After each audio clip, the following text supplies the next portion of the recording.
Okay, we're now out here for the coin toss. Two umpires joining us today, Kirsty Backham and Adam Hitchcock. Two captains already, Adrian Medalo for the Falcons, Kiara Green for the Sharks.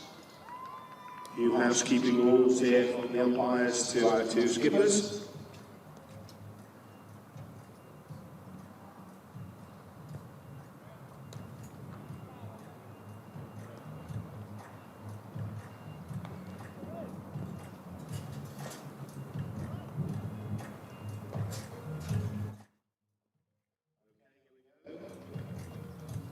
Tails is called by Kiara, and it's ahead. So the Falcons win, and I think we're going to have a ball. Is that correct? We'll grab a quick word with Adriana.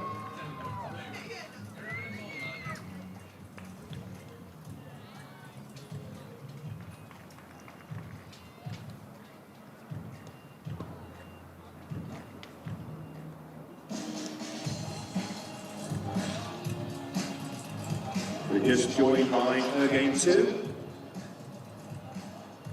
Keep that flag nice and straight, that's it.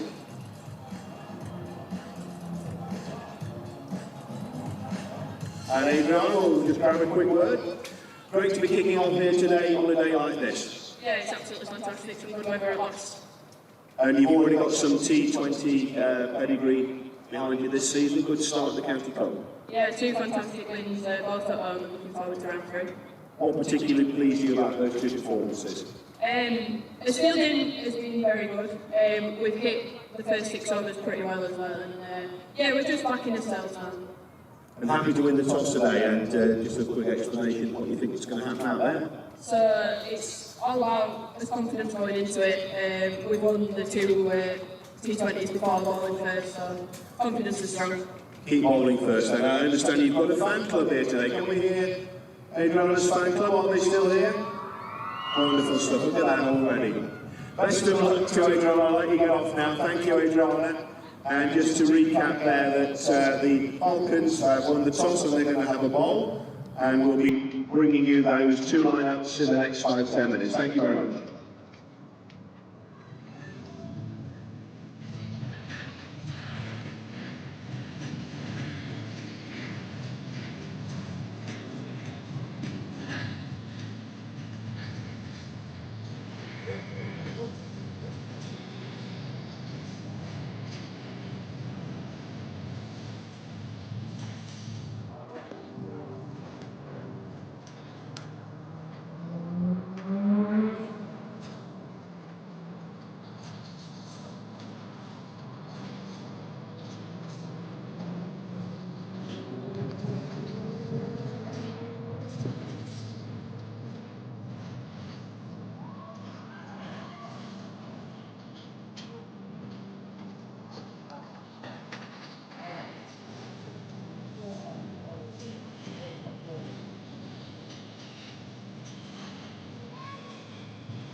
All went really well. All went really well.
1, 2.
Well, good afternoon and welcome to a very sunny Central Co-op County Ground. It's the start of the Vitality Blast in 2026 and the weather is absolutely glorious out there. It's a double header this afternoon and then evening. You can watch it all here on the Derbyshire YouTube channel, kicking off with Derbyshire women against Sussex Sharks, the Falcons against the Sharks, and then Derbyshire Falcons men taking on Durham. And before the action in the women's game this afternoon, I spoke with Her Game 2's Paige Corns, because Her Game 2 are the dedicated partner of this match, and they're here with a stall at the Central Co-op County Ground. If you're here, make sure to find them. And yeah, I spoke to Paige about what they're up to, so here's what she had to say. 31, Eve O'Neill, 8, Faye Mullins, and 21, Carly and Doherty. And in Derbyshire Falcons women with 99, just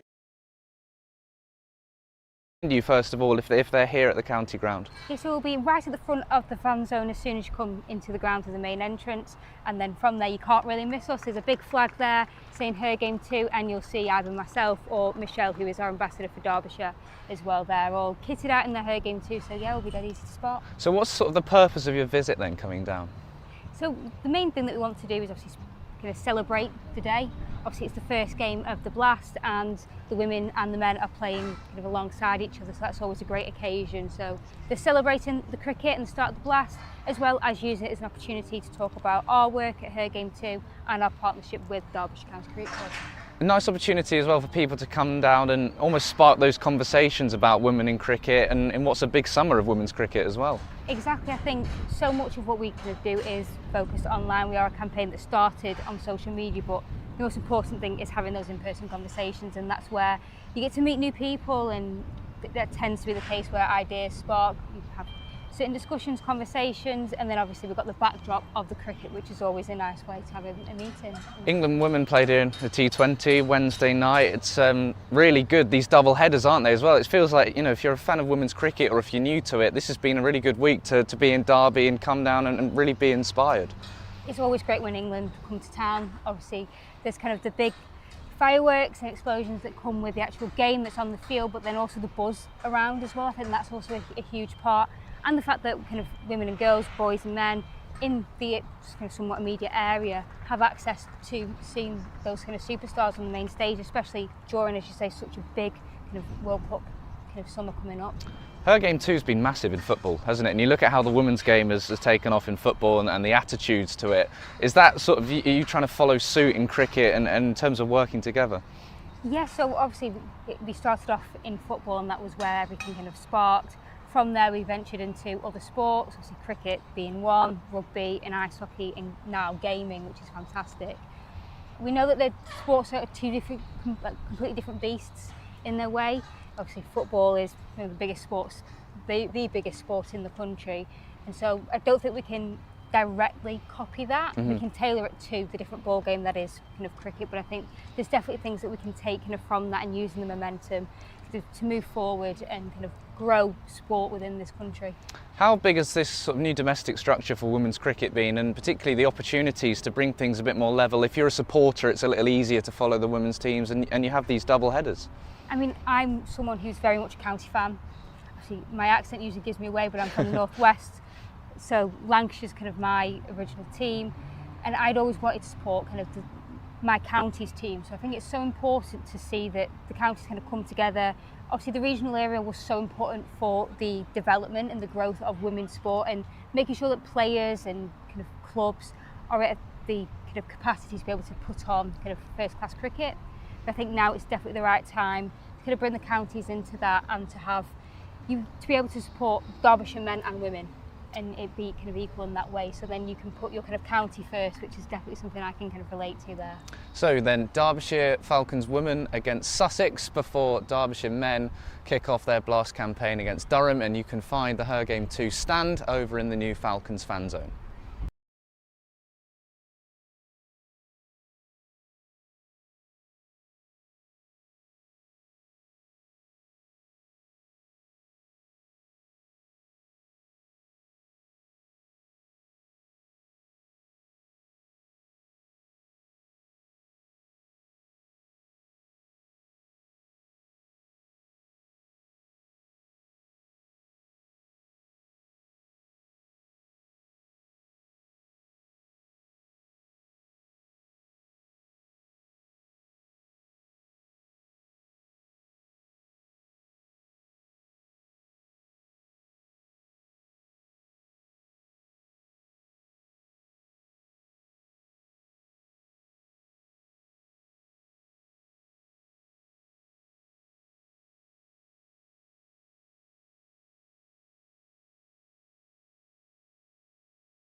Ash Allen, Frances Lonsdale, Lauren Kenvin, Melisha Tenner-Coon, Amna Khan, Maria Andrews, Adriana Darlow, Matilda Atherton-Gator and Liv Baker and Rhiannon Knowling-Davis. The first appearance of the season for left-arm spinner Maria Andrews, a huge boost for Derbyshire. They are without the 2 Yorkshire loanies.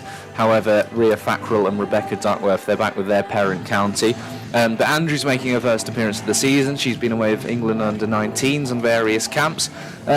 The Sussex Sharks, Izzy Collis, Molly Adams, Shristi Patel, Bella Johnson, Kiara Green, Phoebe Wilkinson, Anna Lewis, Anna Buckle, Eve O'Neill, Faye Mullins and Kaylee Ann Doherty. This was Derbyshire's final fixture of last year, a one-day cup defeat to the Sharks.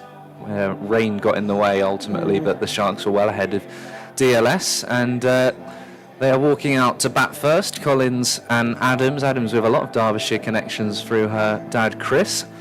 And it's blue versus blue, the T20 kits.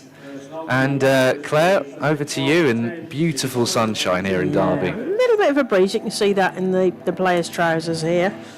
And Sussex, we talked about Derbyshire coming off a win. Sussex also won in the Metro Bank against Northants over at Wellingborough, so they won by 76 runs after posting 268 for 9 and getting Northants all out for 192 in 41 overs and 1 delivery. So both teams coming off the win, and we see the umpires signalling to the scorers. So we have Terry Tinsley and Isabel Howe next door doing the scoring for us, and we have Kay Blackham and A. Hitchcock as umpires today. And the bowling will start from the commentary end. 42 running away from us. Right arm outside of off, flirting with the wide line there. A dot ball to start from Liv Baker. Nice crowd in. Some school groups made for her. They were all cheering. I think there's one with a big connection to the Derbyshire captain, Adriana Darlow, who were all cheering her on when she was doing her interview after the toss. Brilliant. Baker in again, down the leg side this time, signalled a wide. They're going to run it as well. Will they get 2? No, just the 1. So the wide and the 1 that they've run.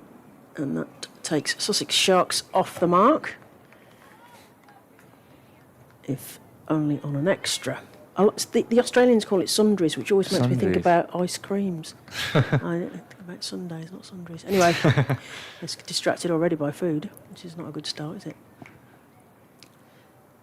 Liv Baker. Medium pace here. Right arm over to the right-handed batter, who can only defend that down, and there is no run. That was a little bit movement back in to the right-handed Adams. She's a great player in her own right, but obviously but also the sister of Georgia Adams from Hampshire captain. Baker in again. Heels flying. Right on the stumps there, and that can only be defended away into the leg side, and there is no run. Sharks 2 for no wickets.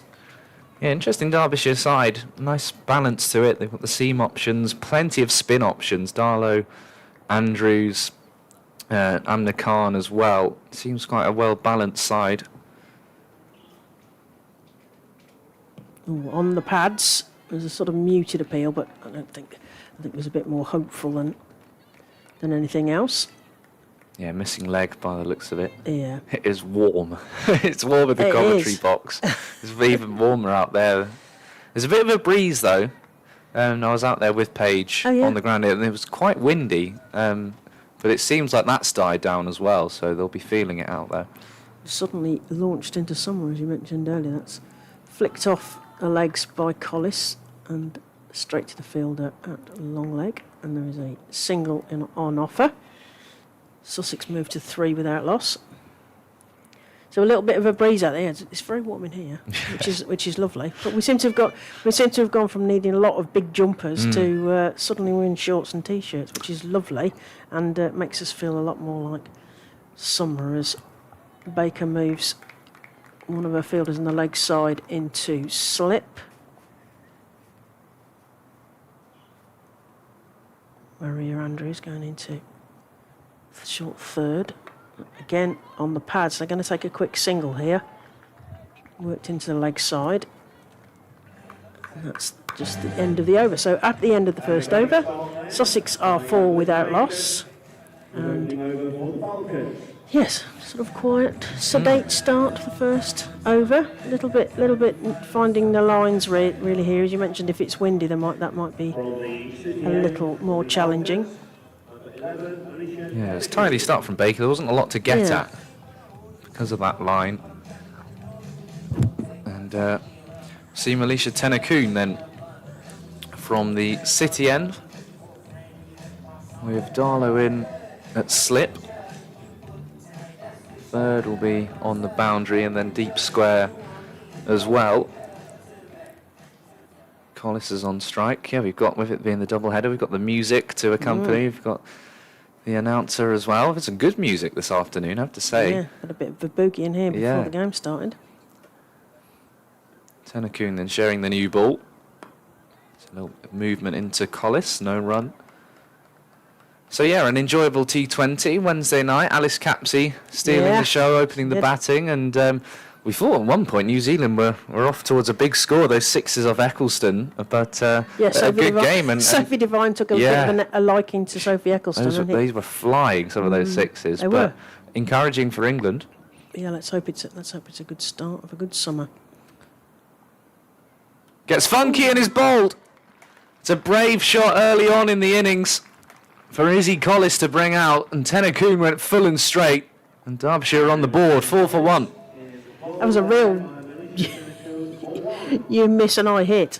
That was a sort of moment of madness there from Collis almost, because there wasn't any need to kind of do anything particularly funky there, but she finds herself trogging back to the dugout, unfortunately, and Derbyshire well happy that they've got their first wicket. Shows the benefits of bowling on the stumps, I guess. It's a nice delivery. We're going to see the replay here. Straight through. That's what a bowler likes to see. Bails flying. Yeah, it's the sort of shot you'd associate towards the end of the innings, not at the start, you know, when you're trying to play yourself in. And Collis will be kicking herself. She's removed. Tenakoon making a mess of the stumps. And a nice start for Derbyshire. Perhaps that switch from 50 overs to 20 overs, and you of course have so much more time in 50 overs, and it's a bit of a set, but I think players prefer to go from 50 to 20 rather than the other way around. Yes, that's sort of slight, yes, because 50 feels like a lot after after playing 20. So Shristi Patel is in. Yep. Darlow at slip, remaining there. They've got a short mid-wicket. Third has gone a little bit wider on the boundary. Tenakoon, that's driven, and has it been taken? No, is it fallen just short? Looked like it could have been 2 and 2 for Tenakoon, and it looked close. It was down low, and the catch not going to hand for Francis Lonsdale at the end at point. Would have been a difficult catch, but it did look like it was in the stars there. Well set up. Great start to the over for Tenakoon, and Derbyshire's afternoon goes wide again. That's driven and fielded in the covers. Just the start Derbyshire were after. Yeah, Darlow's doing a bit of a rechange. He's coming out of slips. He's come to short, fine leg. Power play will, of course, be 6 overs here at the Central Co-op County Ground. Tenakoon in the sunshine. Oh, and there's another! Patil is bowled. It's 2 in the over for Melisha Tenakoon. And she is enjoying herself at the Central Co-op County Ground. A brilliant start for the Derbyshire Falcons. 2 dismissals, clean bowled in the over. The bail and the ball were flying towards Atherton Gator to take evasive action, but Tenakoon, absolutely fantastic start for her and her team. Wow, this is going to give the school children who are in, school kids in, something to really shout at. the PA announcer was winding them up earlier and saying the names of the schools and getting them to shout along, which is great. Always good to have that atmosphere here. She just come and hit the ground running, hasn't she, Tennacoon? Just bowled straight, targeted the stumps. Got the darts music play, and Derbyshire will be elated as we take a look at the replay. It's a good angle. It has nipped back in. That's a beautiful delivery from Tennacoon. She's a product of the Warwickshire pathway, I think, isn't she, Tennacoon? Because it's a name that I recognise from my Bears moments. So that's great. She's bowling. That was a really nice set there. One that looked to have nipped she hasn't back finished yet, Freddie. She might get some more. Well, and there was that catch chance as well, so it's all happening in this over. Could Tennacoon get a third? Bella Johnson is in. And you'd think it's just about keeping out Tennacoon. You know, she's going to be bowling full and at those stumps. What can Bella Johnson do here? 4 for 2 in the second over. Final ball of the second over. Tennacoon steaming in and just strays down the leg side. Darlow tearing after it, and in the end the ball goes away to the boundary for 4 leg buys, so it's not the end to the over Tennacoon would have been after. But 2 wickets and a fantastic start for the home side. Yeah, I don't suppose the captain will mind so much. Getting 2 early wickets is always good, especially in a shorter format. You feel like you're really getting some momentum then, don't you? Yeah, it's a cruel game. You can come all the way up from Hove to Derby. It's not a short journey. Yes, if you're a batter. Get out like, for a duck. Yeah. Drive all the way back down later. Derbyshire, for what it's worth, are leaving basically straight after to go to Cardiff. They've got Glamorgan away tomorrow in another T20. They're sticking around for, I think, the player of the match in Derbyshire colours, doing a meet and greet, having that opportunity to meet some of the fans. But they're basically straight out of here. It's a relentless schedule when it gets going. It is, as Baker comes in again, and it's chopped to point, but not at speed, and it's fielded easily there. Sussex 8 for 2. Yeah, they've got a schedule. And Glamorgan are going to be tough because they are going to be they've got automatic promotion at the end of this season to Tier 1, so they are in waiting to get that promotion. So they'll be tough opposition for Derbyshire tomorrow as Baker comes in again, right arm over. Good line again, straight to the short mid-wicket fielder, and there is no run. You've got 2 mid-wickets. Oh, it's very close. Yeah, which is a good attacking field here from Adriana Darlow. Buoyed by those 2 wickets, no doubt. 2 fielders allowed out in the women's game. It's a 25-yard circle in the women's game as well, 30-yard circle in the men's game. The numbers inside and outside are different, but in the women's game, only 2 at the moment. That's down the leg side. We're going to get a wide for that, so bonus ball to bowl for Baker. You mentioned both teams in rather fetching shades of blue, but very similar kits. Very similar. There's a lot of navy blue and yellow in Tier 1. Similar sort of confusion if you're new to cricket. Baker comes in again, right arm over, again down the leg side, tumbling wicket keeper.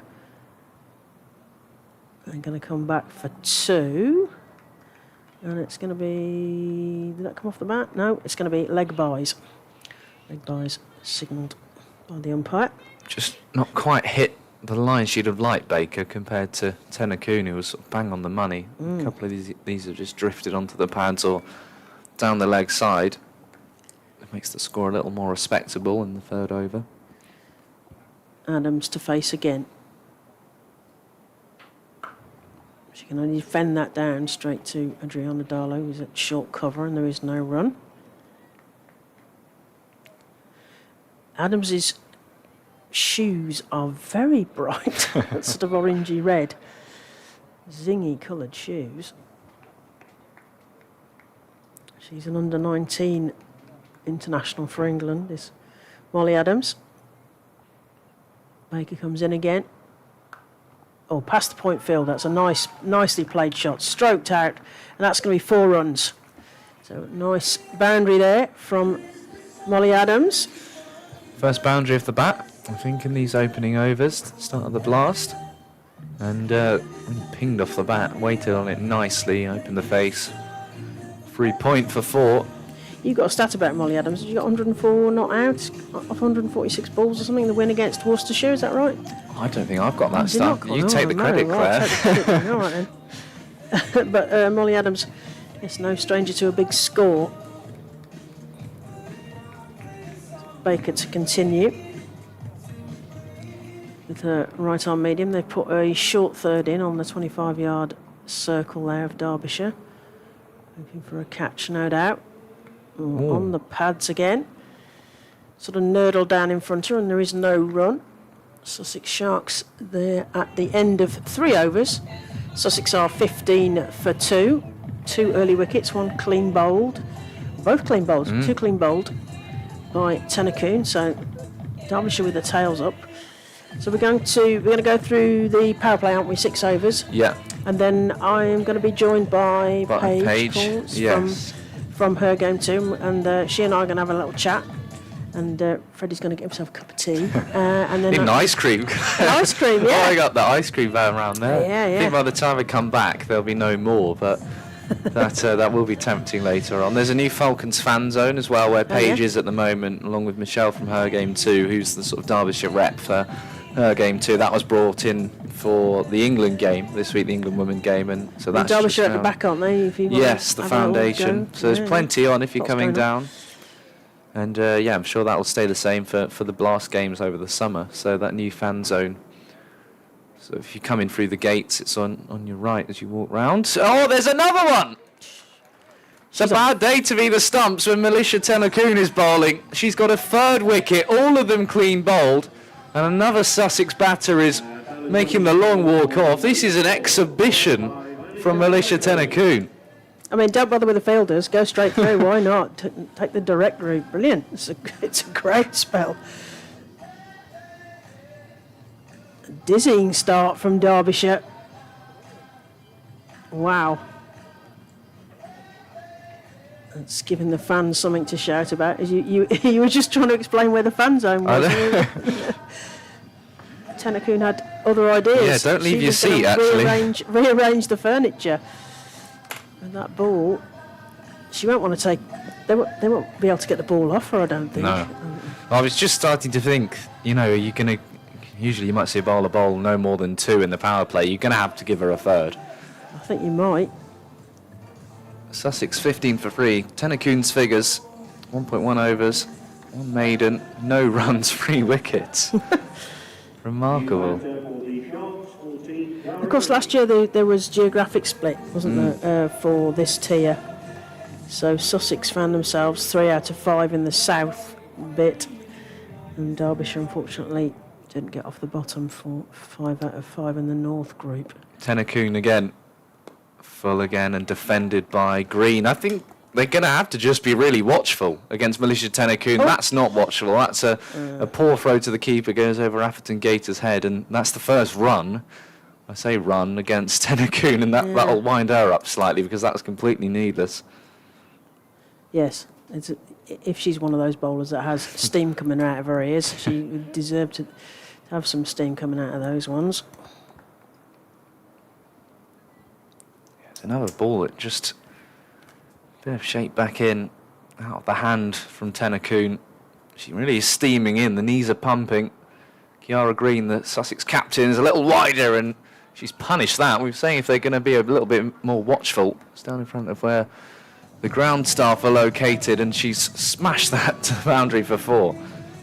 It's a great spell. I mean, there was a sort of partly the batter's fault to start off with because she tried to do funky, didn't she? And she sort of gave herself too much room, and Tennacoon far too much room to get the ball through and get that first clean bowled as the umpire just inspects the ball as it comes back from over the boundary. Oh, she'll be pleased with this. There's a bit of competition for places. You lose those Yorkshire loanies, and people are stepping up. Maria Andrews is back in. This set up to be an excellent game, and Derbyshire have made a very strong start. Tennacoon over the wicket then to Green, who again is just forced to defend back to the bowler. It's a great line, as you mentioned earlier. I mean, in that cup win, she got a 3 for, though. It was against Cumbria. 3 for 15, including the opening batter, Mura. So she's making a bit of a habit of that, which Derbyshire would be well chuffed with. Yeah, I think she played in a sort of ECB game in the week. Potentially it was an Essex. This is the sort of thing I should have researched before saying it. But she was involved in something. Someone will text me any minute from our wonderful media teams. Then Akun, that's wide and signalled wide by the umpire. Umpire Hitchcock. He's A. Hitchcock, but I don't think he's Alfred Hitchcock. No, Adam, I think. I had a little Google. Kirsty Blackham and Adam Hitchcock. Yeah. So Tennakoon just straying, conceding the wide. Now we'll go and find out what game she was involved in. I think there were 2 Derbyshire players on different teams. That's wide this time. Down the leg side.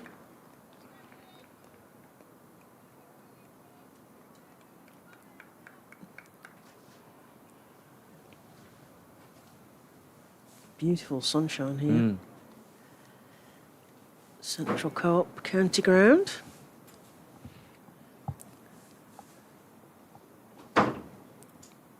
Two balls left in this over then after a couple of those wides. Might have been last week, that game. As there's another wide, and it's well stopped actually by the diving wicket keeper Atherton Gator.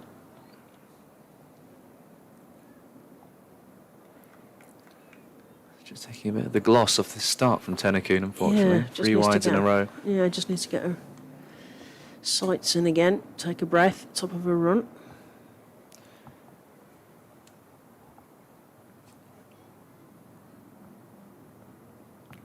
And that's better. It's stopped again by Atherton Gator. Dot ball. Yeah, it looked like Molly Adams could easily have played on there, having a little chop at that one. Could have had an inside edge onto the stumps. Tennakoon's reorganising her field a little. They're bringing in the deep third to a shorter third onto the circle and sending out sort of cover point fielder towards the rope to our right.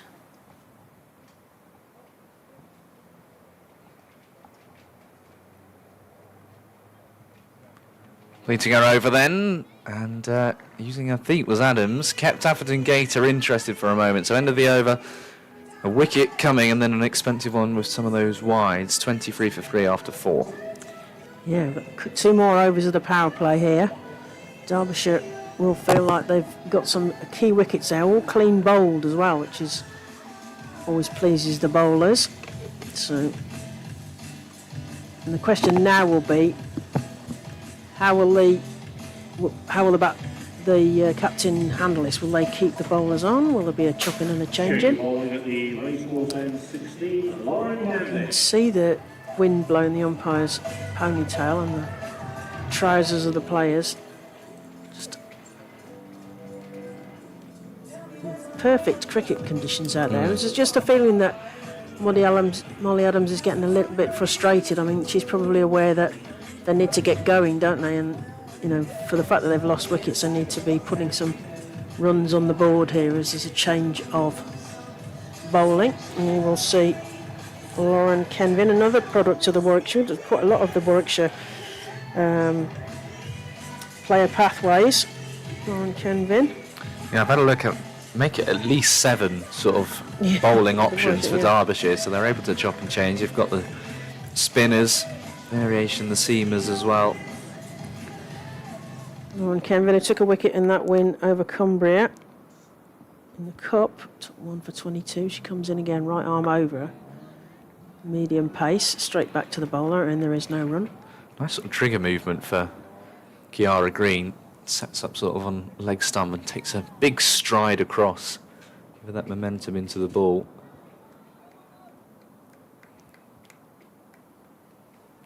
Oh, it's Steve Smith thinking of the men's game with that technique. There's the big step. Yeah. Almost Star Wars-like as that's played out to sort of deep cover point, and they get through for a single. Another one to the score. So Sussex benefiting from quite a few of 12 extras already that Derbyshire have bowled. 24 for 3.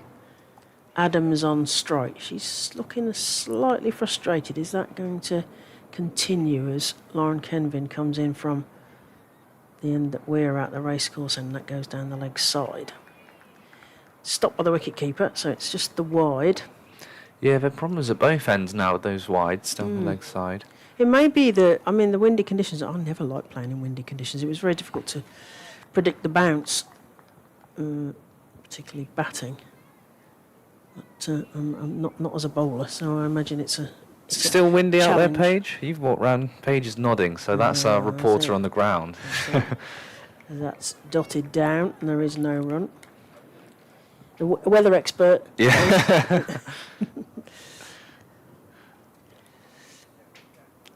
Kenvin returns to the top of her mark, almost at the 25-yard marker there, as she turns at the disc, takes a breath, right arm over to the right-handed Molly Adams. Gets hold of it, but can't send it anywhere, and it goes straight to the short mid-wicket field, and there's again no run. If Derbyshire hadn't given away those extras, this would look. I mean, it looks good already, 25 for 3, but would look considerably better. Kenvin considers what she's going to serve to Molly Adams next. Molly Adams taps her bat, takes a big swipe at that into the leg side. There is a fielder who comes off the rope, watches the spin carefully, sends that back to the wicket keeper. So just the one. Sharks 26 for 3. Green will face now. She's the captain, isn't she? It's a club captain. I was like, oh, is that the actual captain? Club captain. Played in the European Cricket League as well, which Yeah, is it's all a always a bit- provider of excellent social media Yeah. content. Captain England in that. Ah, I right. really don't know how they go about selecting for that, how you're No, involved. There's some mysterious selections for some of these things, isn't it? That's played into the offside, in the gap, through covers. They get through for 1. Just the 1. Yeah, she got 43 in that win that they had in the Metro Bank against Northants away. So that's green. So yeah, so that's the end of the over. 5 overs gone. Sussex Sharks 27 for 3. Green on 3 and Adams on 10. She's hit a couple of nice boundaries as Molly Adams, but I think she's starting to get frustrated because she'll want to see that score going up a little bit quicker. So we've got one more over of the power play, which relates to the fielding restrictions. So 25-yard circle for the women. They're only allowed 2 out, but they will have those restrictions will be lifted at the end of this over. And here is Maria Andrews then, for the first time as a Falcon this season. She was the player to take her first Falcons women fifer in that win over Worcestershire, Derbyshire's first win. I think she did it at Northants as well. Yeah, she did. Which Northants fifer. another win, yeah. So she is on and will bowl around the wicket from the city end to complete the power play. So Tennakoon 2 overs. Andrews bowls and it's just defended gently by Green. Tennakoon 2 overs, 1 maiden, 3 for 8 in the power play, setting the tone for the home side.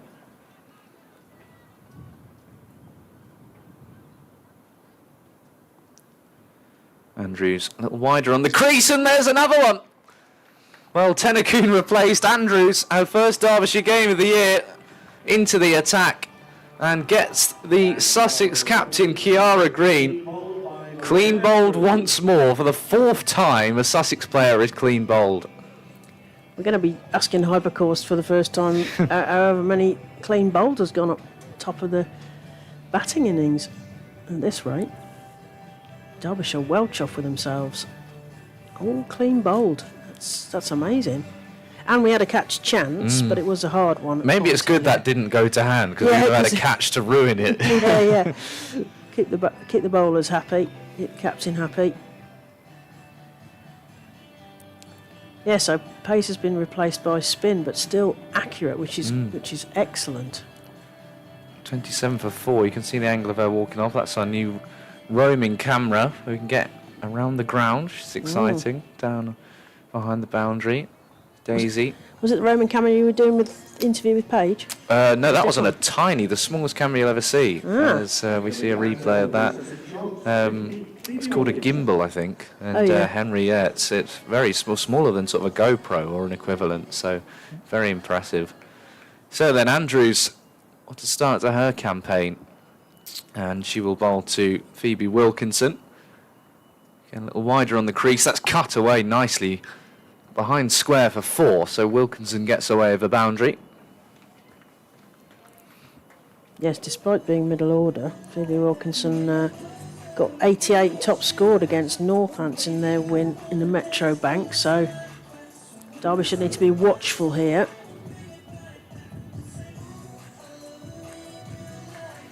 Well, if they can have them 5 down, perhaps within the power play, then Derbyshire will be in real control of this game. Here is Andrews, straight to line, cut away to point. Fielding is done tidily by Lonsdale. You mentioned they only met once last season, didn't they, in the Metro Bank? So, and Sussex won that one. Yeah, they had a couple of lone players who did well. Nancy Harmon from Hampshire. Not a bad loanee. Yeah, she was unbeaten. Here's Andrews. Onto the pads, no run. Slightly stuck on the crease there. Might be something for Derbyshire to watch. So we will have Paige Corns up to join Claire Jenkins. I will try and figure out the air conditioning. Or someone's going to have to. Stevens on it. I'm sure we've missed a simple button. Final ball then of the power play, 31 for 4. Andrews is cut away again. There's protection in the form of Jess Cousin, and the power play ends with Sussex 31 for 4, 3 for Tennacoon, 1 for Andrews, all of them clean bowled. So, yes, advantage Derbyshire with those early wickets, and all of them clean bowl will really, really please the captain and the bowlers, of course. Thank you, Freddie. We'll speak to you later. I'm going to be joined by Paige Corns from Her Game 2, a regular hashtag that I use. I'm spamming all of those. And welcome, Paige.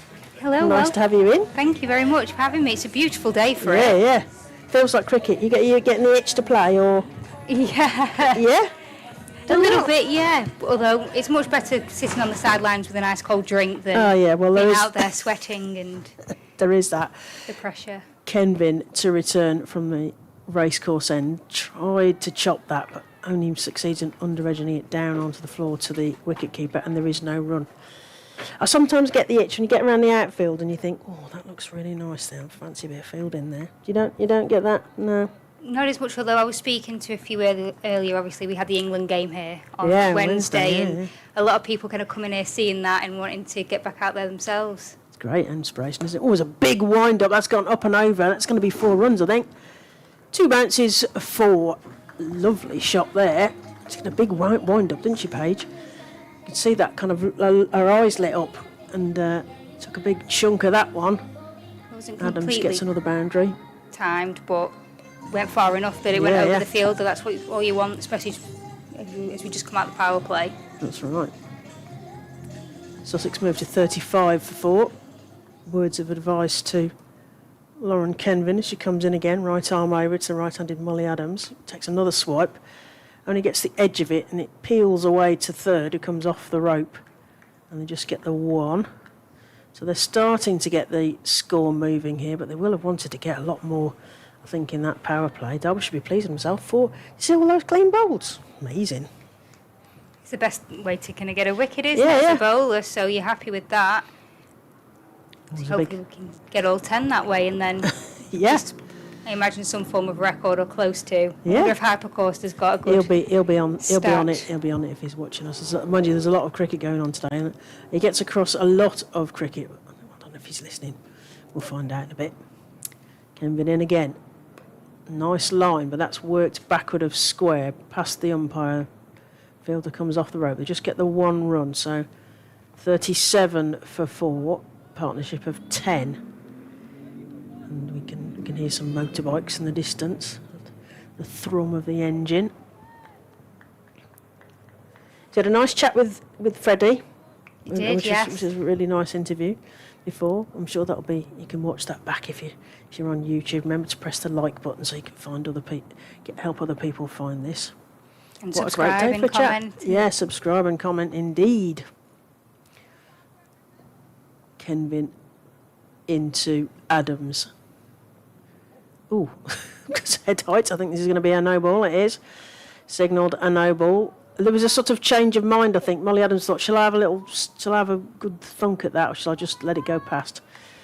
She managed to duck out of the way, and there is no run, but it's a no ball. So I need to be cautious, because sometimes when there's no ball, they get caught, and then you're like, it isn't out, because it's a no ball. So stop me if I start doing that. As Kenvin comes in, bonus ball for Adams, who thumps this up in the air. It may well be caught but not out here. It is caught but not out, but they get through for a single. No ball, it can't be caught off that, so that was a licence to have a little go at that one. So how's things going with her game too? It's going fantastically well. Yeah. Obviously, we're here today as part of our partnership with the county, celebrating obviously the double header that we have under the glorious sunshine here in Derby. It's always like this in Derby, of course, Paige. Barbados. Barbados, that's right. And that's tries to work that into the leg side, but straight to the mid-wicket field, and there is no run. Yes, famously Barbados. He hasn't. We didn't have the weather was strange on Wednesday for that England game. That's the end of the over. Sussex are 39 for 4. It was a strange weather because I was talking with the umpires and they said, well, although they kept putting the camera up at the lights, which made it look like it was really heavy rain, at ground level, because of the way the wind was blowing across the ground, they weren't wet, which is very odd. Which is because people were going, why aren't they coming off? Why aren't they coming off? And they said, well, it wasn't wet at ground level. Like Jackie Williams said, my jacket was clean. It was like dry, so... Anyway, it was a great start for England with the T20s, wasn't it? Absolutely. I think especially after the one-day games, obviously with winning one kind of rained out and then losing the next, they needed some kind of impetus going forward and having that kind of good win. Because obviously they started off wicket first ball. You can't ask for much more than that. No, that was exciting. I hadn't even properly settled. I missed it. Left arm around. Adams can only really defend that straight to the short cover, and there is no run. Andrews from the far end. Yeah, it's good. It's a good win in the T20s, and obviously T20 World Cup in a couple of weeks. So Charlotte Edwards will be pleased about that, as that's defended down and there is no run. Yes, good. We hope that the fairy tale will come true. Charlotte Edwards becomes England coach and wins a home World Cup. That would be really nice. Well, not better than nice. I can't think of a better word while I'm doing this commentary. And that's sliced into the offside. There is a field there. He's going to cut that off. So only going to get one for that. Sussex move towards that possible 50 milestone. 41 for 4. Wilkinson on 6. Adams on 17. And Wilkinson will face this one. Left arm around to Wilkinson, who rocks back. Picks up a bruise for that. But there is no run. Sussex were slowly starting to rotate strike, picking up those few singles. Obviously, boundaries have been somewhat kind of hard to come by. Obviously, looking at the score, 41 for 4, run rate under a run a ball. The thump on the pads and it's out. It's given LBW. So Wilkinson will have to go back to the dugout, unfortunately. So we're not going to get them all clean bowled. Derbyshire. That's an LBW there. So Andrews picks up an LBW. As Wilkinson is out for 6.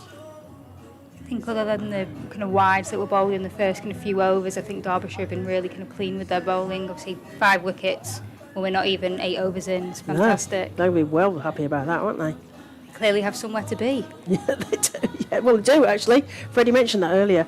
They're going straight off on the coach to Glamorgan, so they've got a game at Glamorgan tomorrow. So they have got somewhere to be. So you're quite right. Wanting to wrap this up and then get on the road. So what else can people get involved in today here then? So we have a stand in the fan zone. Obviously, it's kind of the new fan zone at Derbyshire. Yeah. So obviously, if you're coming down to the ground, make sure you come over, and there's food, drink, and then obviously various stands, including ours, where you can chat with us, and then there's some freebies as well. So that's always a nice thing to take away from the day. And then obviously just enjoying the cricket in the sun. Is a fantastic backdrop to catch up with friends or meet new people and watch some good cricket. Yeah, we have got some crowd in. Lots of people on the what I would call the old pavilion from my playing days here. Lots of people out on the balcony with the sun hats on. Hopefully they've got their sunscreen on as well, as Andrews comes left arm with a bit of spin around the wicket. Batter gets trapped again. It goes down the leg side and there is a wide, so another one to the total. 15 extras is unfortunate, but, you know, the wickets will be keeping Derbyshire happy.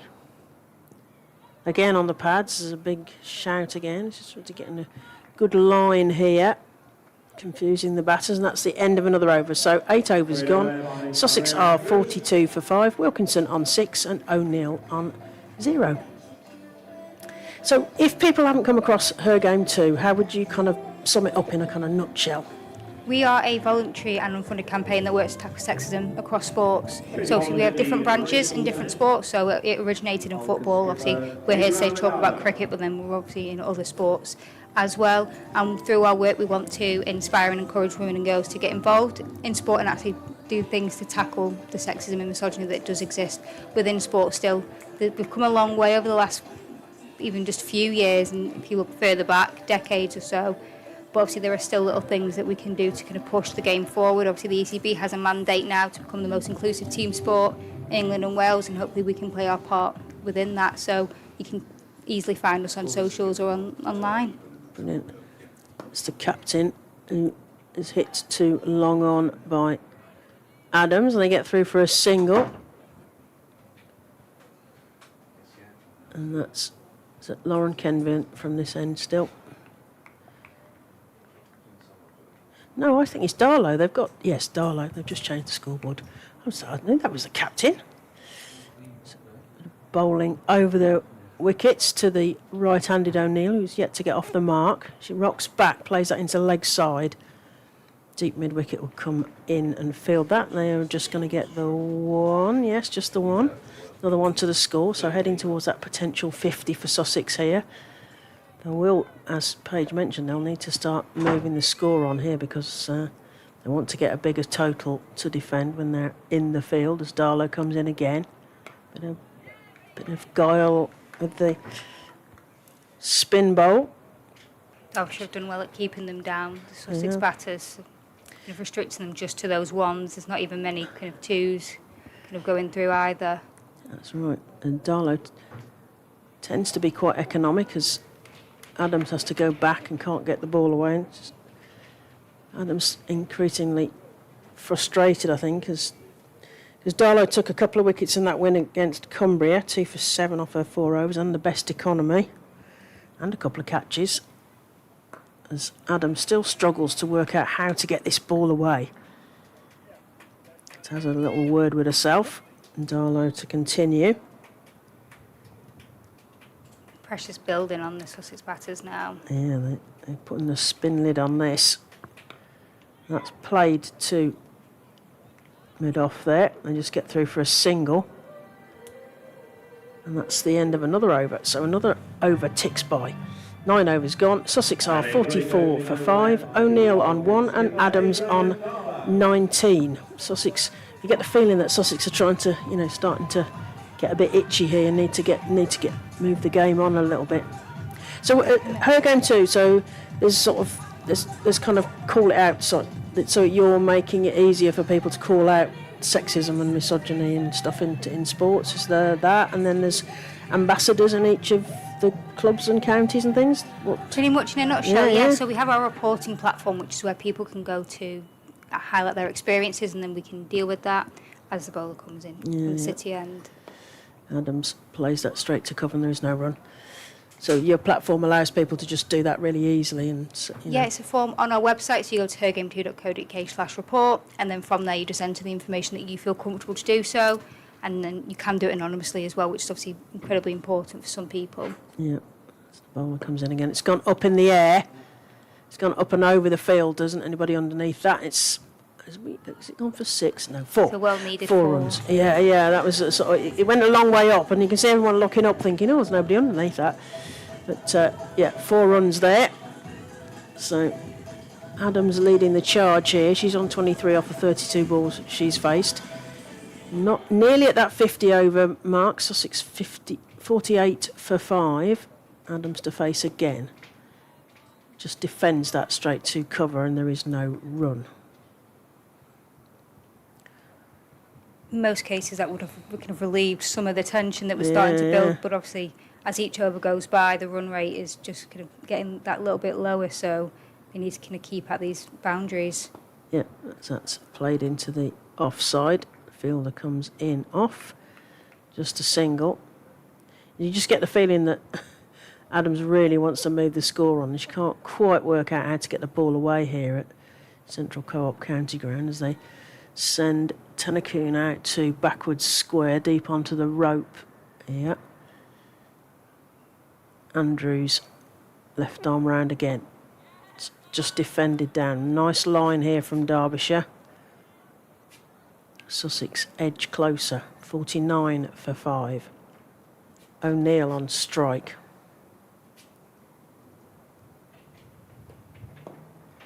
Played straight to the fielder. Short mid wicket. The captain fields that one, and there is a no run. So, God, halfway already. 10 overs gone. Sussex are 49 for 5. O'Neill on 1 and Adams on 24 off the 34 she's faced. But the first 4 wickets were all clean bowled, and then the last one was an LBW. So Derbyshire with the bit between the teeth here.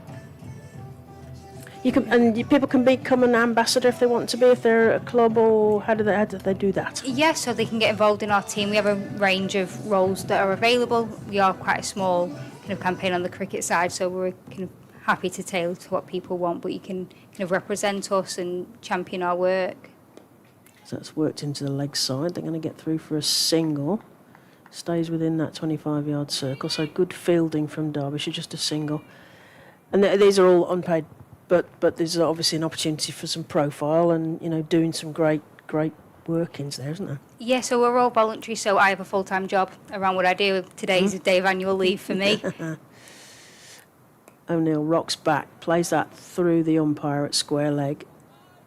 An easy single, sent back by Molly Adams, quite rightly. Just a single there. 51, they've been through. So Sussex get their 50 up, 51 for 5 here in the 11th over at the Central Co-op County Grounds. Captain Darlow continues. Right arm spin to Molly Adams. He takes a big thump at that. It's going to drop in a gap. There is a fielder who's running round the boundary. I think he's going to cut that off because it sort of lost its momentum as it hit the ground there in the outfield. And they get through for 2. So Sussex move to 53 for 5. Adams on 27. O'Neill on 2. What's your day job then? I do bookkeeping and accounts, so okay.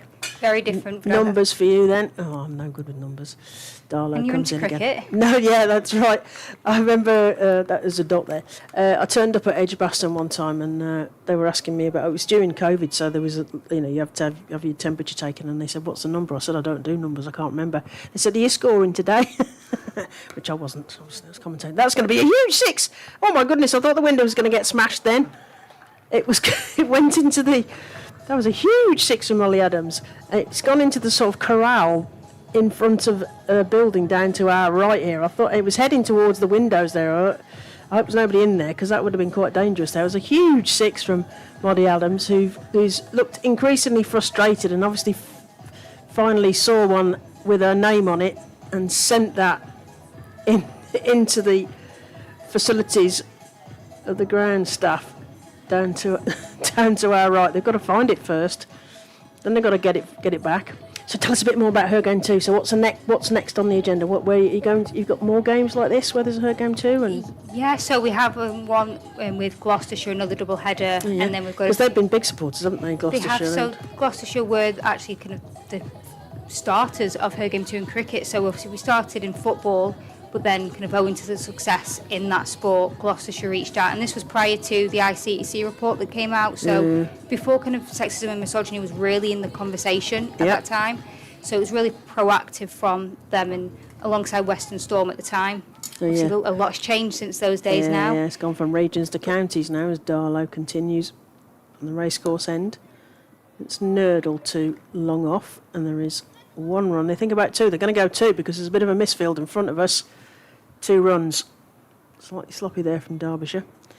Yeah, because I was involved with commentating for Western Storm, and that's now been sort of taken over by Somerset. But yeah, I interviewed one of your colleagues, I think, at Bristol for that her game 2 game. That was a vitality. Well, it was 20 over. It wasn't it was Vitality for the men and Charlotte Edwards for the women. That's the end of the over. 11 overs gone. Sussex are 61 for 5. O'Neill on 2 and Adams on 35. Already feels like a lifetime ago, the regional era and moving to the county era, but I think it's so important that we have moved to this new kind of structure. Well, it's so much easier for spectators, isn't it, to understand this is Derbyshire women playing, and then next they're going to watch the Derbyshire men play in the double header, and it's much easier rather than having to explain, particularly Western Storm, because it was such a massive area. It was the whole of the West Country and Wales, but to explain to people, well, if they're at Cardiff, they're going to be looked after by Glamorgan. When they're at Somerset, when they're at Taunton, they're looked after. So it's much easier. Just the counties. That's a full toss. It's gone up in the air off the edge, but it's going to drop in a gap in front of us. That's going for 4 runs. So it's also going to be a no ball signalled by the umpire at the far end. So 4 no balls for that height there from the bowler. A bit of a loose one from the bowler there.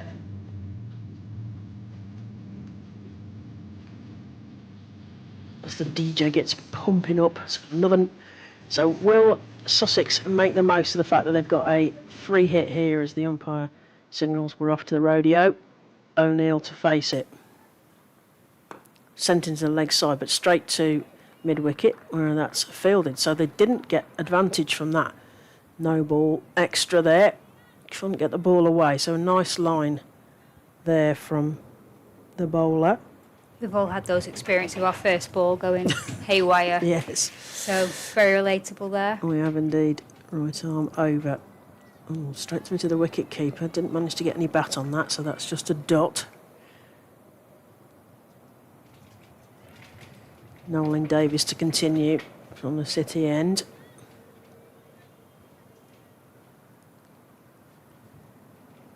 Took a wicket in the Cumbria game as well. Can she add to that? Straight to cover, and there is no run. 66 for 5. Here in the sunshine, Central Co-op County Ground. Vitality Blast Tier 2. Derbyshire in the field. Won the toss and elected to bowl. Sussex with the bat in hand. That's sent straight to short mid-wicket. Again, they can't get the ball away, can't get a run there. She's definitely found a radar after that first kind of loosener.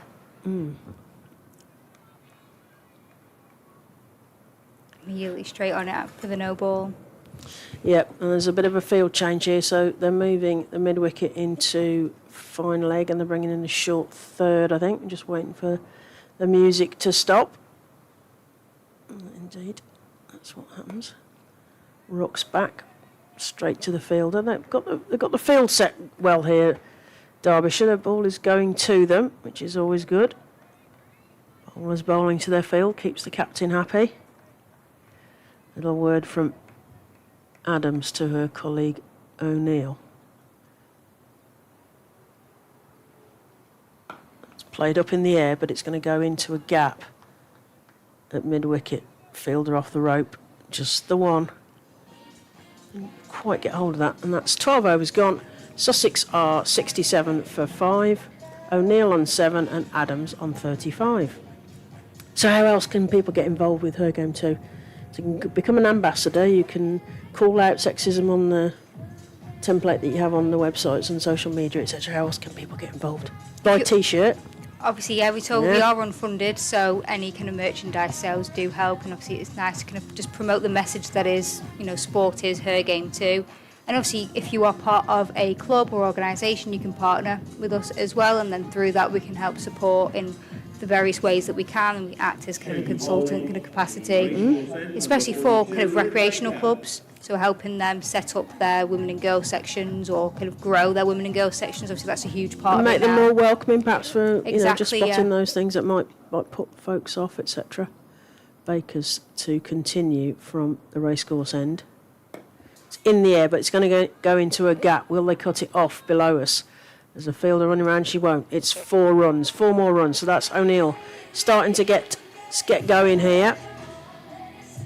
I imagine she'll have been frustrated after that last over. Obviously, there was the no balls, but then she kind of got pegged down by the bowling, whereas that's just kind of that release of pressure. So getting back to almost a runner ball for her now. Yeah, 71 for 5. Baker right arm over to the right-handed batter, who takes a big swing but misses the ball completely.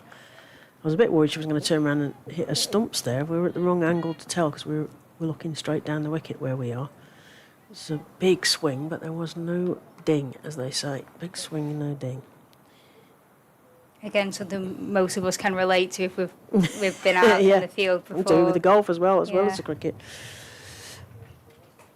Oh, it's up in the air. Is there going to be somebody underneath it? Oh, she's had a lot of ground to cover there. She managed to get her body underneath. She did all the right things, but it was up in the air for so long. It was a really hard chance, so that goes a begging, unfortunately. But still, Derbyshire would please themselves that they're getting chances and they're much improved in terms of their field positioning here, because it was a chance, but it was a really hard chance. Especially with the wind as well. Yeah, today. wind swirling, went steepling up in the air. It was a big swing from that one. Molly Adams is getting really frustrated here. She's having a word with herself off on the next couple of strips over. Liv Baker has gone for 14 on her, nearly at the end of her third over here.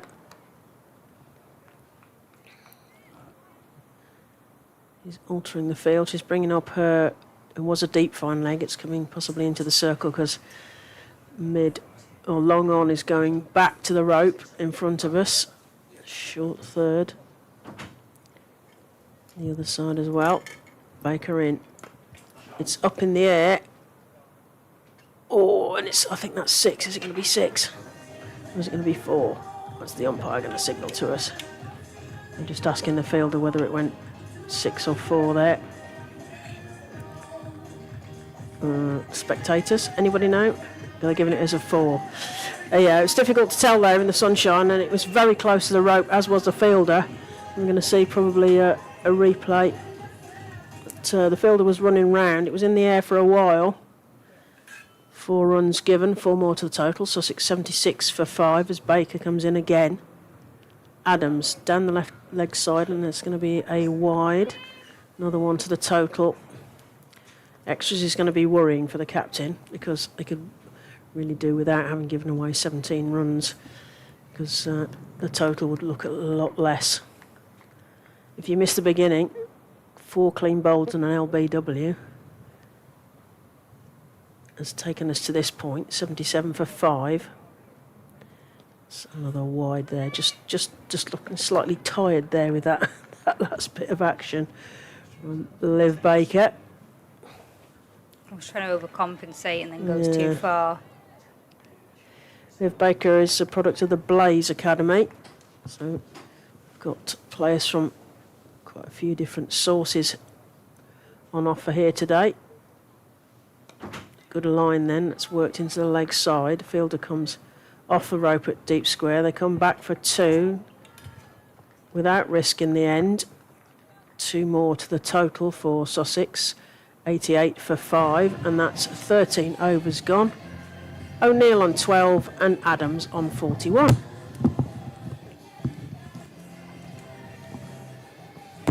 So, what else should we tell them about? So it started in football, then cricket, and then you were in other sports as well, aren't you, with her game to the border? Yeah, so we're into rugby and then ice hockey, and then the most recent one is gaming as well. Obviously that is a new kind of realm of e-sporting and things like that, so that's a really interesting aspect. And obviously we all have the same kind of core message, but each one is tailored to the sport that we are in. Obviously football's our biggest one and the one that people probably know us most for, but we are still kind of pushing across all our different kind of avenues. Obviously women's sport is growing across all different aspects, so obviously you've had the Red Roses in the rugby, we've had the Lionesses in football, and obviously hopefully this year England can kind of do something with this World Cup as the bowler comes in. Yeah, Nolan Davison again. That's played through the point region. There isn't anybody short there. The field has to come off the rope for that one, just the one. Yeah, I mean, it would be great, wouldn't it, to add the success from the rugby and the football, and add cricket into that. Pressure on England, of course, because they've never lost a home World Cup of any format, T20 or 50 over. So pressure on Charlie Dean and/or Natsivabrunt, whoever ends up captaining in the World Cup. Down the leg side, and another wide is given. Yeah, pressure on there. But good signs from Wednesday, as we saw, with like as Freddie mentioned, Alice Capsey's not out innings. England looking good at T20. The ODI series was much closer with New Zealand, so we'll wait and see what happens in Canterbury at the weekend, as that's sliced to cover and there is no run. Yes, England continue tomorrow. They've got a T20 at Canterbury, and then they move to Hove. I think I've got that right. So, yeah, a couple more of those, and then India arrive. So, straight on the back of that, so England will play India in 3 T20s after that. Nolan Davis continues, knocks that on its head and straight back to the bowl, and there is no run. It's going to be a busy summer. And then, of course, once the World Cup finishes, we're going to have the first ever women's test match at Lord's. The first ever women's test match at Lord's against India, as Nolan Davis comes in again. Outside of off, played through the gap, cover point. They get a single. They're starting to rotate this now. Sussex 83 for 5. Yeah, so New Zealand finishes, India comforts at 3 T20s. Then it's the T20 World Cup. Then it's the first ever women's test match at Lord's. I couldn't believe that it was the first test match, because the thing is, people will have seen pictures of Rachel Hayher-Flint coming on in white kit, but that was a one-day international, as that's worked to point, but there is no run. Yeah, I think now people will be fooled by the fact that they've seen pictures of women in whites at Lord's, but they've never played a test at Lord's. Yeah. Which is just mind-blowing. I think it's fantastic that we've got it in such a big summer. Hopefully there's going to be a lot of anticipation for that. I know it's a different format, and it's not a World Cup, but it's still exciting times. It is. Played into leg side, into a gap. It's going to be 4 runs. 4 runs to O'Neill. Eve O'Neill. England under 19 is Eve O'Neill. So that's the end of another over. 14 overs gone. Sussex are 87 for 5. O'Neill on 17 and Adams on 42. So she's heading towards a possible 50. Thank you so much for coming in there, Paige Court. So if anyone's at the ground, make your way to the fan zone. Ask them lots of difficult questions about her game too. Check out the websites, and also if you're involved with other sports like football, rugby, and we heard ice hockey and gaming. Lots of things to get involved with her game too. It's a fascinating, and the fact that they're all volunteers. They've been huge in football, really big. Because you've seen that across the football stuff. I've just seen the cricket stuff. Right then, Tennakoon back on, 2 overs, 3 for 8. And we wondered if she might get a third towards the end of the power play. And Andrews came on and took a wicket. So Tennakoon is back on from the racecourse end and is bowling to Adams. This is the big wicket that they need. Adams comes down the track. It's between those 2 fielders. Kuza stretches out a long left arm and doesn't quite get there. Adams is motoring, Claire, and she's just throwing everything at the ball, isn't she? She's playing the same way.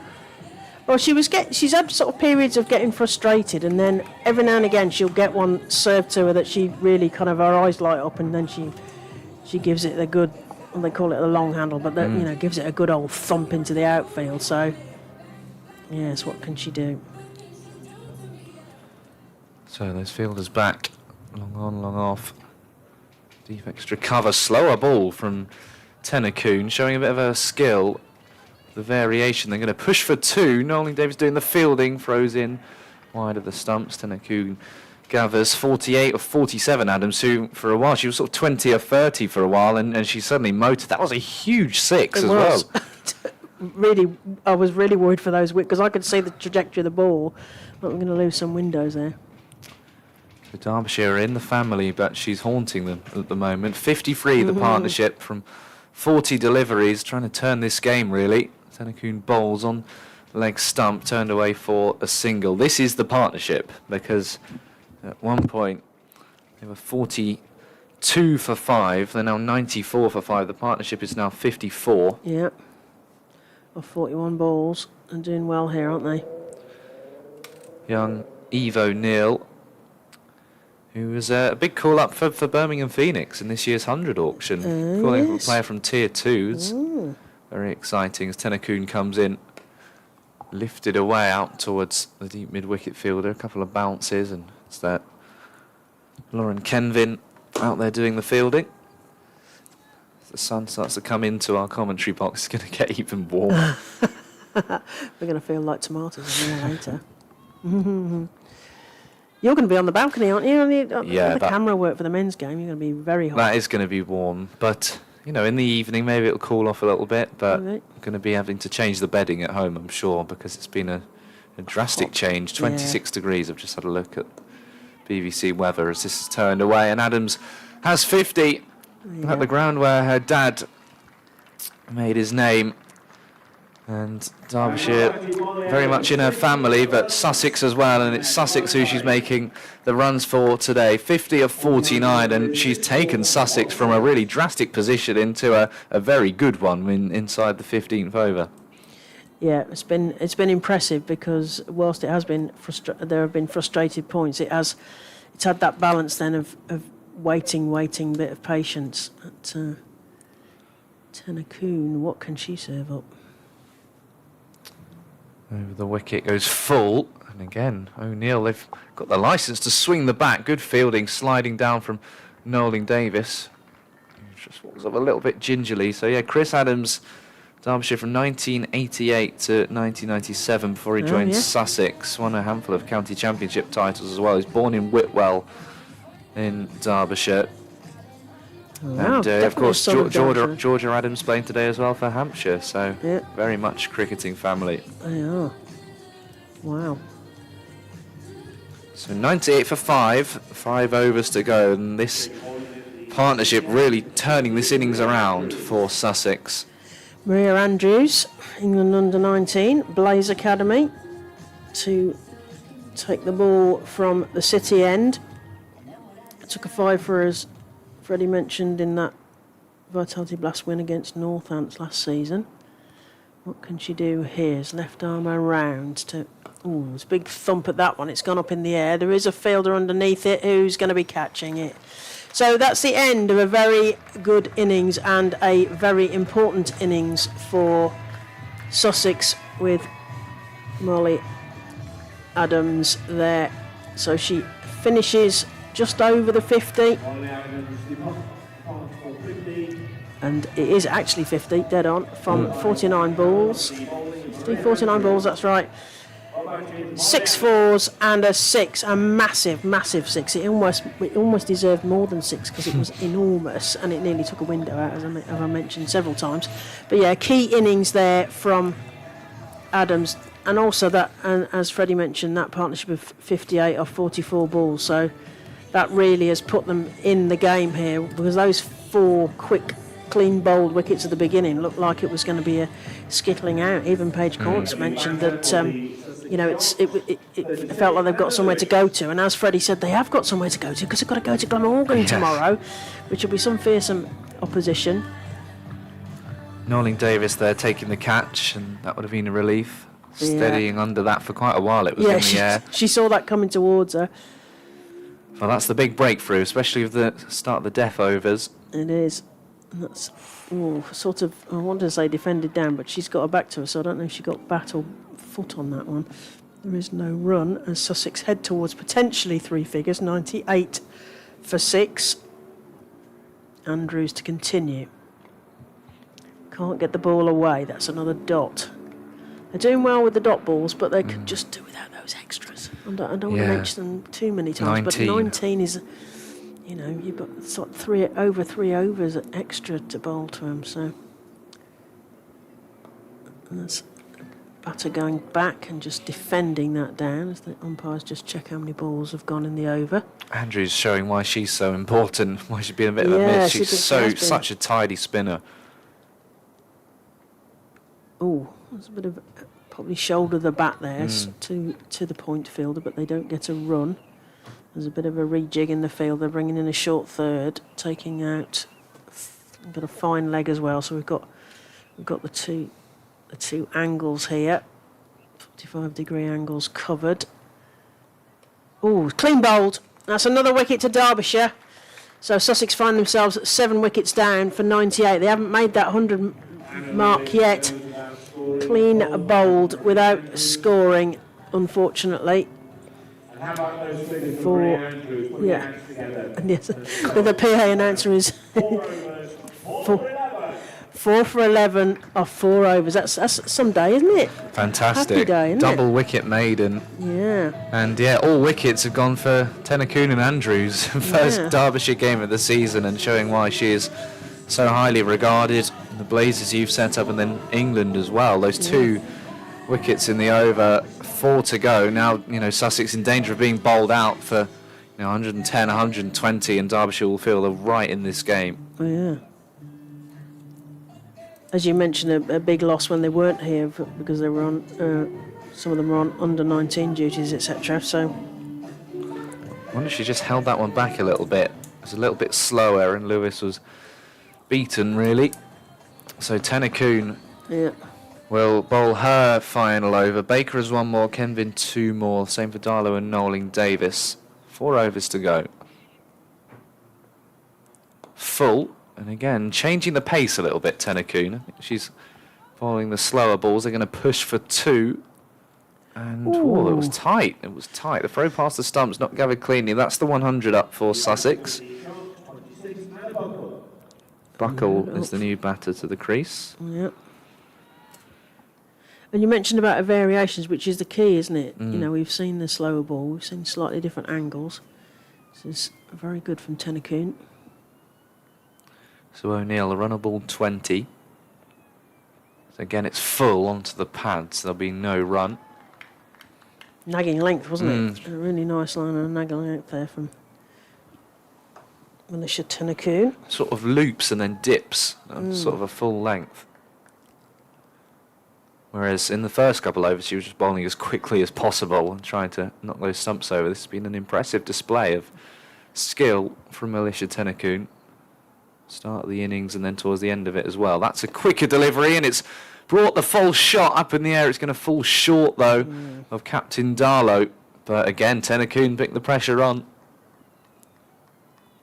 This is great. If you're not picking up wickets, if you're making catch chances, that's all that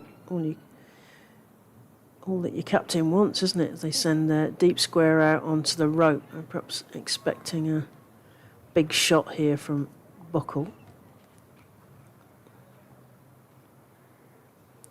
101 for 7. Derbyshire winning the toss, selecting to bowl first. First blast game of 2026. Blast off on this warm Friday afternoon. Derbyshire men against Durham to come 6:30, the start for that one. We're in the first innings here. The weather clearly got the memo, didn't it? Like Vitality Bath is starting today. Better put some sunshine on. Certainly here, Central Co-op's county ground, bathed in sunshine. The cut-off time is 3:50, so that might mean Derbyshire are punished for not being quick enough for these overs. I never quite know how it all works, but there's fairly new rules where you have to have another fielder inside the circle, they'll have to bring I'd one imagine. in if they don't make the cut-off yet. But they might be okay, because it's about the last over, isn't it, when you get to the last over. Yeah. Final ball of Tennakoon's spell, 3 for 22. Bowling to Buckle, who's yet to score. And he's able to nudge that one nicely up to deep mid-wicket just for a single. So ending the over, 102 for 7. 3 for 23 from 4 are Tennakoon's figures. And a great spell there by Militia Tennakoon. Yeah, so, like you say. 3 for 23. Brilliant spell. Very good. But Tennakoon and Andrews being quite mean here. They're not letting anybody else get any It's wickets. their chance now.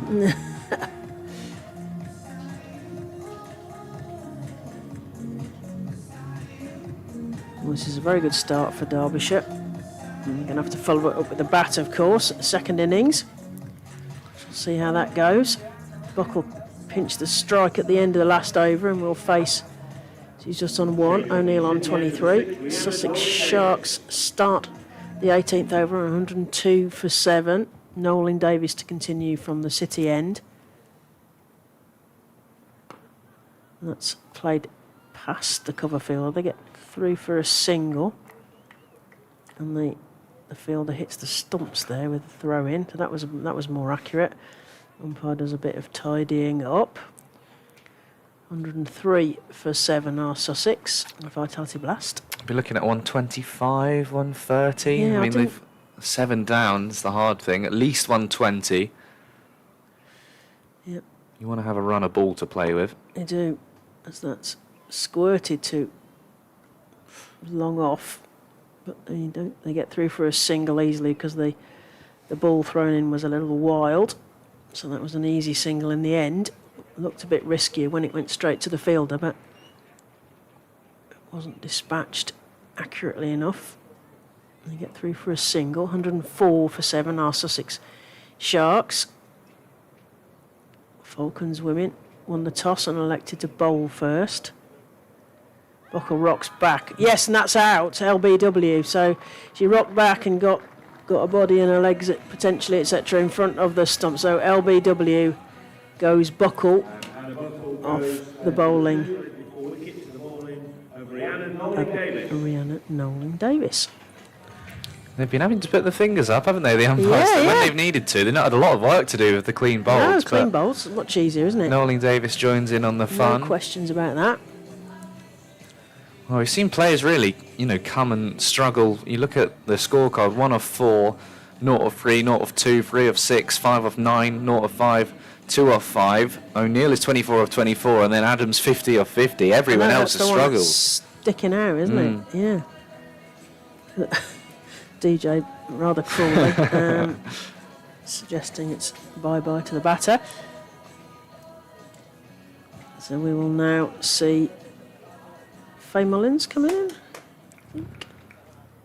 Replacing, that was Buckle that went, wasn't it? We'll have a look at the replay now. Yeah. Yeah, it's messy. Yeah. Lots of pads in front of the stumps there. Yeah, Mullins is in. Faye Mullins. Sussex Sharks, 104 for 8. Interesting piece on Daisy Cutter about Faye Mullins that you were saying that you'd seen about recovering from cancer, etc., which we might get into a bit later. That goes past the bat. Yeah, I'll be happy to promote any fanzine, as you know, as someone who writes one, and this was a really, really good feature. And diagnosed with Hodgkin lymphoma last year. Found out in February this year she was cancer-free, and then last month ran the London Marathon to raise money for the Teenage Cancer Trust, raised over £9,000. Brilliant work. As that squirted straight to cover, and there is no run. They thought about a run. It's half a rounder, but not quite. Yeah, it's a great story. So, yeah, if you can get yourself a copy of Daisy Cutter off... Yeah, it's online, the piece, so you can read it online. I think they tweeted it out. I saw the headline, but I hadn't tweeted that she was going to be playing today, so it'd be a great follow-up to this to find out her story. I was pleased. I was sort of doing my research and was noting it down, and then the story literally pinged up on Twitter, so it was an excellent bit of timing to sort of further what I was reading about her.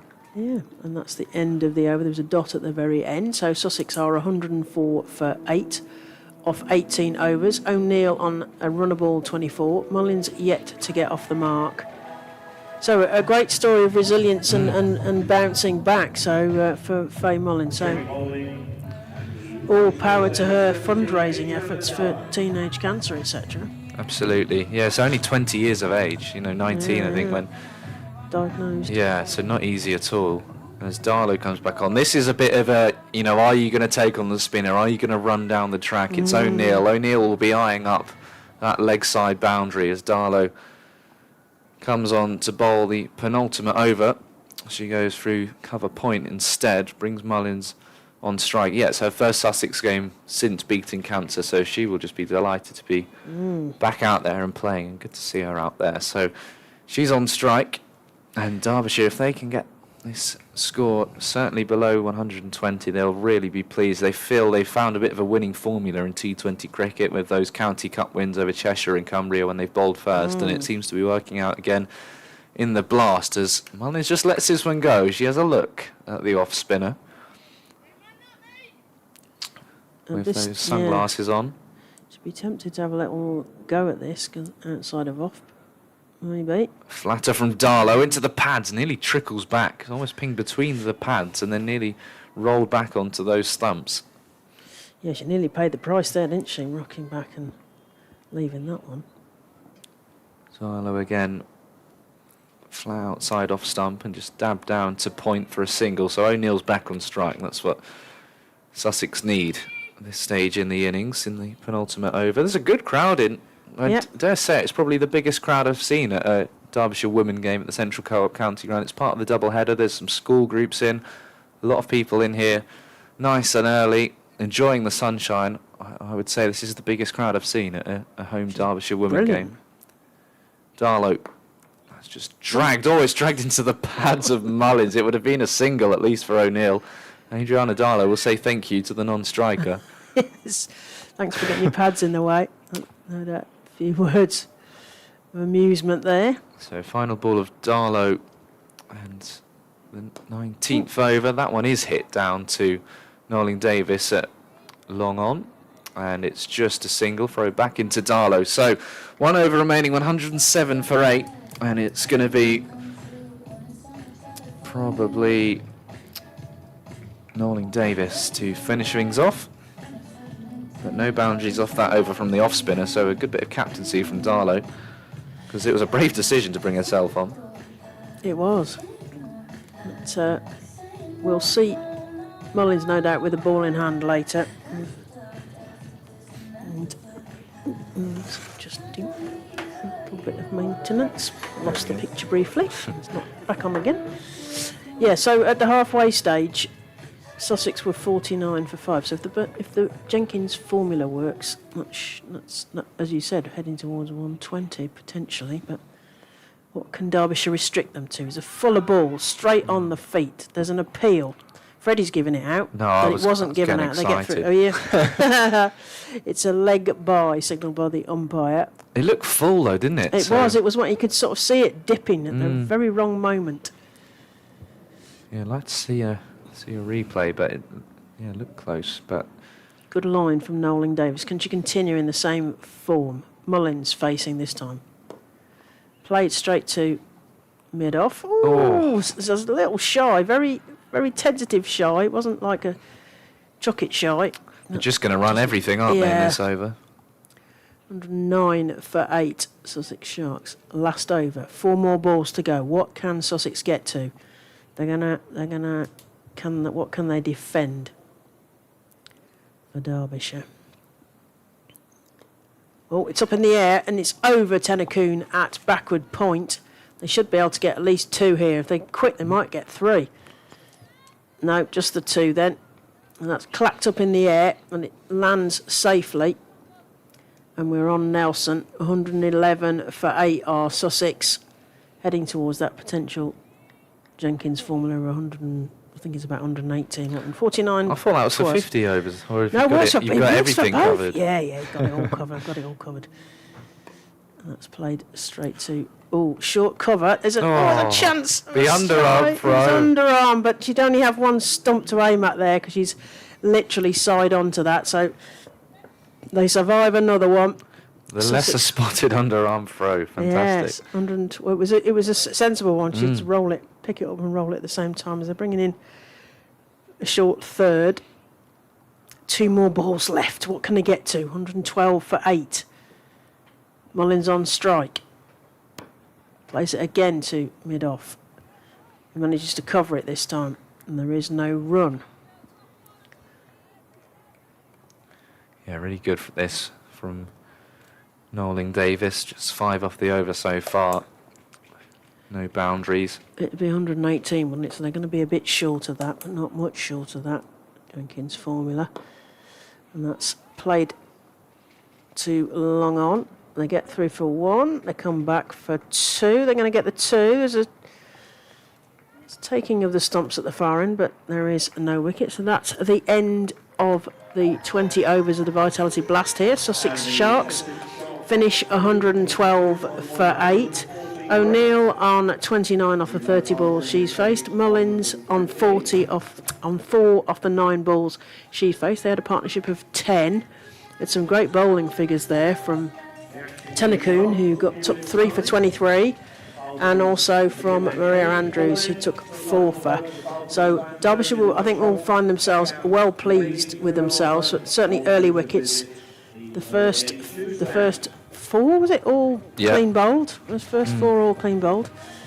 Then we got to a catch and a couple of LBWs, but I think Derbyshire will be the happier of the two. What do you reckon, Freddie? Yeah, I'd agree. Really good bowling performance, only met really by the resistance of Molly Adams, who stuck around nicely, hit that big 6 and some impressive boundaries, 6 4s and then 3 4s for Eve O'Neill, and that partnership is really the only thing that's given Sussex some hope of defending this total. They've done well to get up to 112 for 8 after the power play. They were only 31 for 4. They were 42 for 5 at one point. So yeah, well played Molly Adams and well bowled Derbyshire. Tennacoon, Andrews really impressive. Noeling Davis, everyone's really chipped in, and yeah, this is game on here. Derbyshire have never won here. The Falcons women at the Central Co-op County We were talking Ground. about that, weren't we? Yeah, saying, could this be the day? The first win, home win.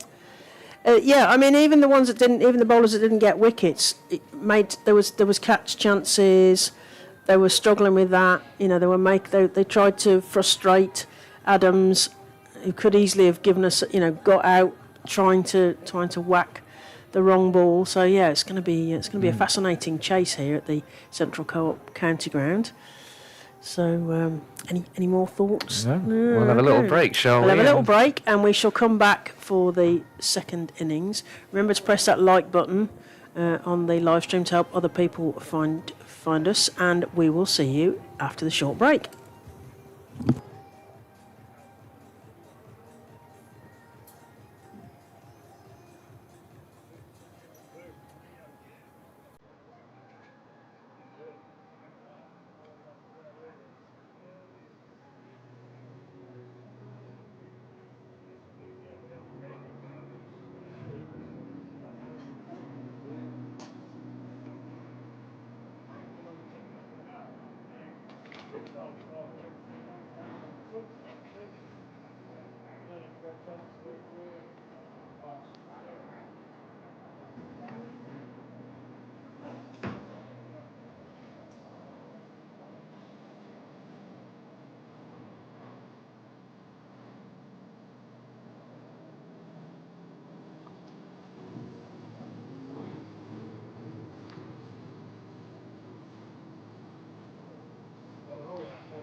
will face.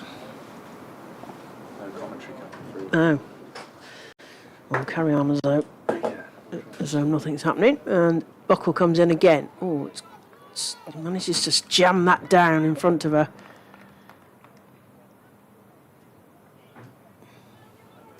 There is no run. Falcons 10 for without loss. So we're in the power play here at the Derbyshire County Ground, Central Co-op Ground. Buckle comes in again to Kuza. Slaps at that one, but straight to the field, and there is no run. Commentary's working. Sorry for the did you have a gap? intermission. Somebody stood on something. Sure. We're back. We are back now, This so is that's good. all sorted. This is good. Falcons are 10 without loss. Kuza on 6, Allen on 3. Some quite nice battles here between ball and bat as Kuza waggles a bat in anticipation. It's up in the air, it's tucking on edge. It's going over the fielder at point, fortunately for Sussex. Derbyshire, rather, all the way around. And that's the end of the over, so that's 2 overs down. Falcons are 11 without loss. Kuza on 7, Allen on 3. It was a bit of an intake of breath there as that took the edge and sailed over the backward point fielder's head without a problem. Been a theme of this game, when you swing hard. We've certainly seen that. So a change of bowling. Yeah, change of bowling. Kaylee and Doherty.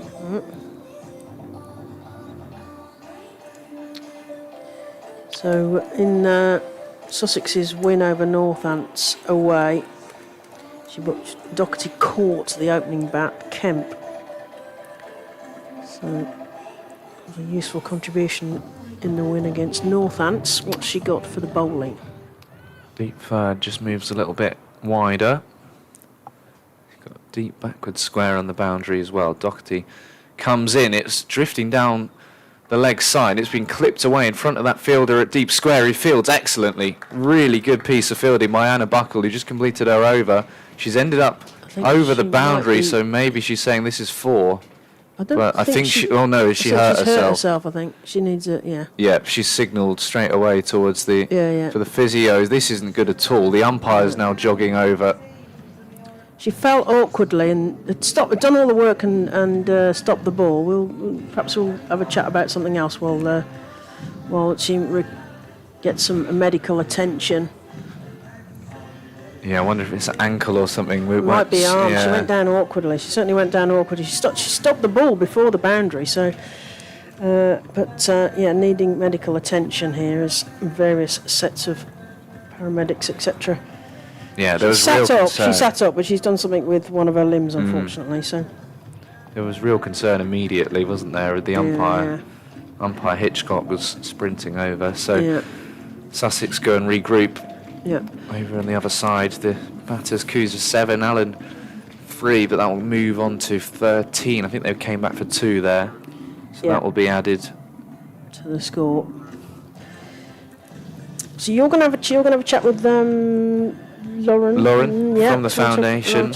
Yes, they've got plenty going on. I spoke to last time. Yeah, May half term at the minute, so they've got some of those camps on, and they're also doing a charity walk in the Peak District, which I want to hear all about. That, I mean, in this sort of weather, there's not many better places where they're going and doing it. I think in the Hope Valley, which is just glorious. Oh, yeah. So, lots of nice walking country up there, bicycle country. Some of the old railway lines been turned into long distance trails, Monsell Trail, etc. I was up at Bakewell yesterday. We took. How was I've not been to Bakewell.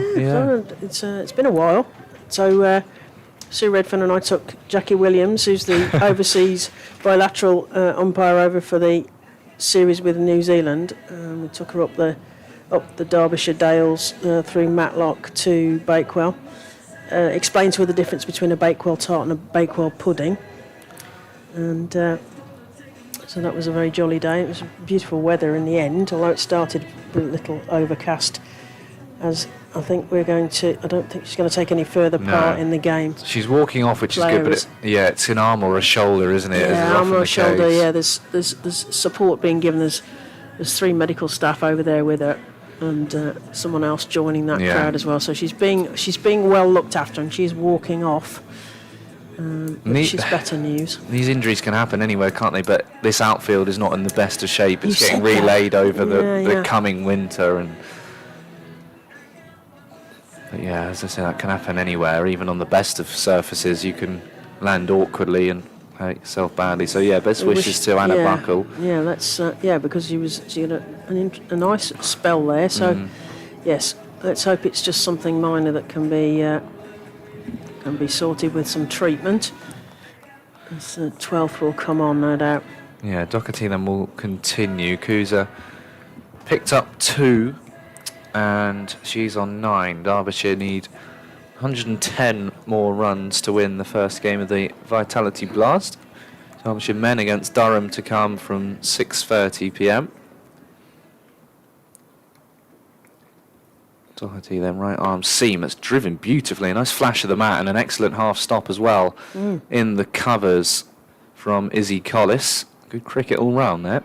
It was a good one of those times where you actually just getting a hand on it and stop it, taking most of the speed out of it, will be as useful as anything else.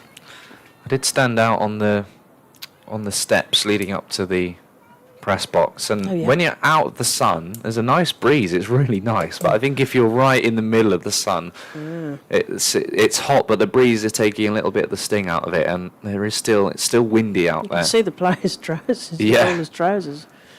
Probably providing a bit of relief. Allen on strike. Doherty bowls, and that's just guided away off an edge for a single. Smart cricket, just take that single. No risk there. Any chase below 120, it's, quite clearly in your mind, it's just, it's less than 1 a ball, and you essentially think 1 a ball.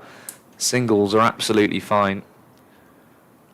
Derbyshire have chosen to chase once again. They won the toss here. That's guided finer off more of an edge, and it's going to go for 4. It just bounced a little cruelly at the end because the fielder was giving pursuit quite well, and it just bounced off past Faye Mullins, and there's 4 for Jess Kuza. Yeah, it looked like she kind of went, I kind of like that gap as well. Have a little go at that, because Tash Allen got a couple of runs there, and Kuza just, as you say, just guided it down. And it is quite short behind the wickets here at in terms of the dimensions of the ground here. So that was smart cricket from Derbyshire.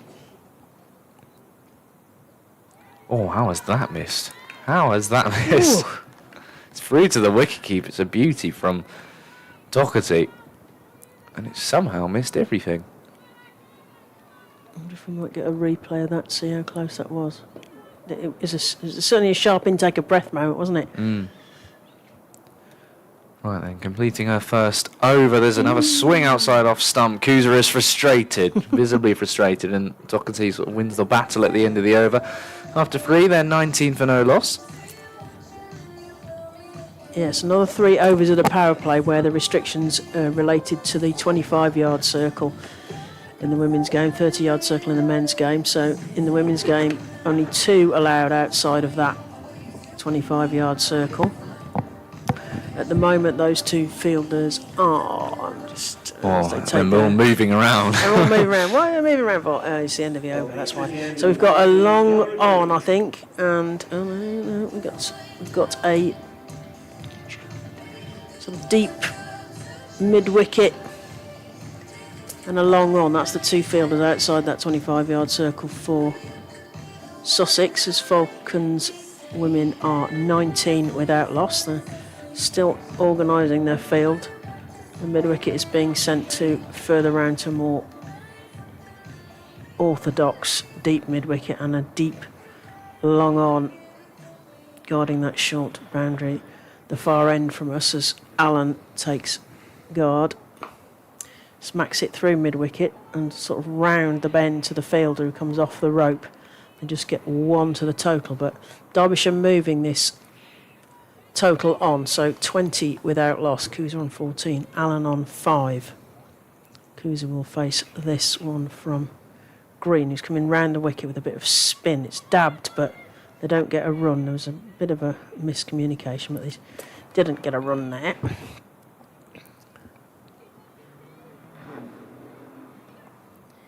Kiara Green, the captain, bowling spin, right arm around. Played into leg side, through the hit fielder's hands at fine leg, and it's going to be 4 runs for that via the hands of the fine leg fielder. Wilkinson. Yeah, Wilkinson. Down to our left, 4 runs to the total. Derbyshire trying to get some momentum here. 24 without loss. Kuza on 18, Allen on 5. And it'll be Kuza to face the spin around the wicket from Kiara Green. Bangs that into the pitch, but there is no wicket. And there's no run, rather. Kuza can't get that one away, straight to the fielder. Things going Derbyshire's way, though. The run rate higher than it needs to be, nearly 7. Yep. That's up in the air, but into a gap to that long-on fielder. And that they get through for a single. 25 without loss. Kuza on 19, Allen on 5. Captain to continue.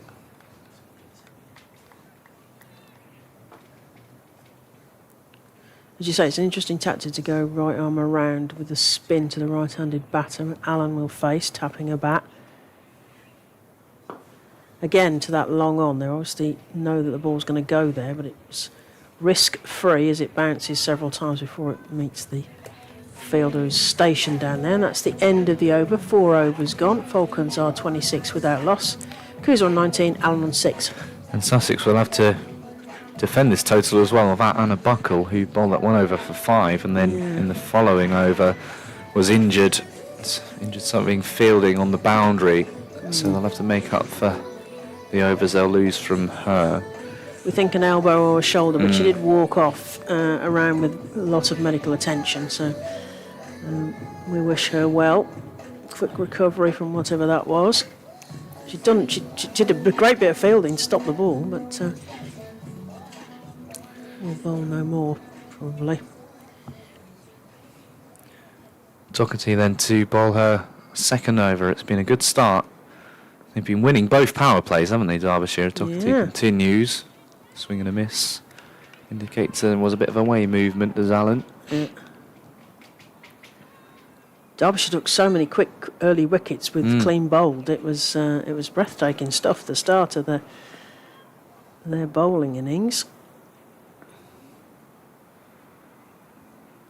Full driven to mid-off, no run. It was almost driven too well.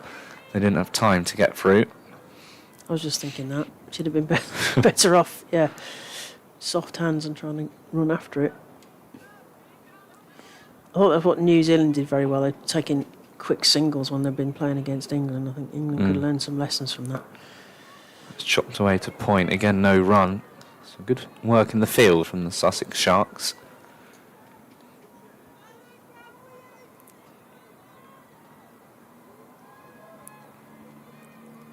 A lot of encouragement from the school group, I think. Is that Adriana Darlow walking around to her fan club? Brilliant. In the air, past the fielder, and it's racing away for 4 more. Allen now joining in on the action with her first boundary. Nice boundary there. Stroked through a gap and cover. 4 more runs. It's a decent surface, bit in it for the bowlers, but the ball's coming onto the bat really nicely.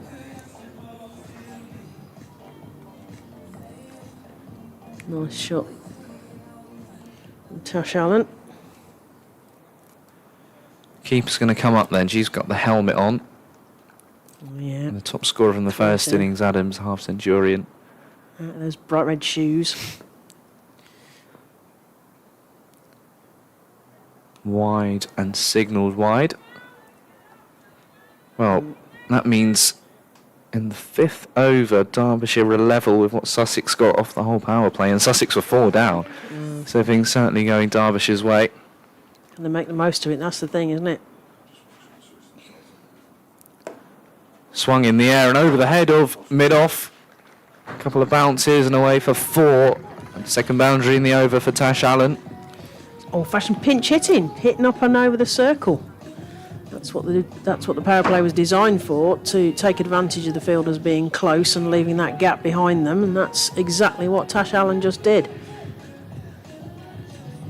35 without loss, Derbyshire Falcons women.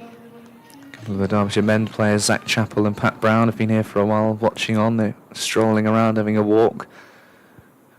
Derbyshire will have about an hour to set up and warm up for the men's game at 6:30. There was a good article by Grace Ballinger actually on the BBC Sport website, the Blaze bowler.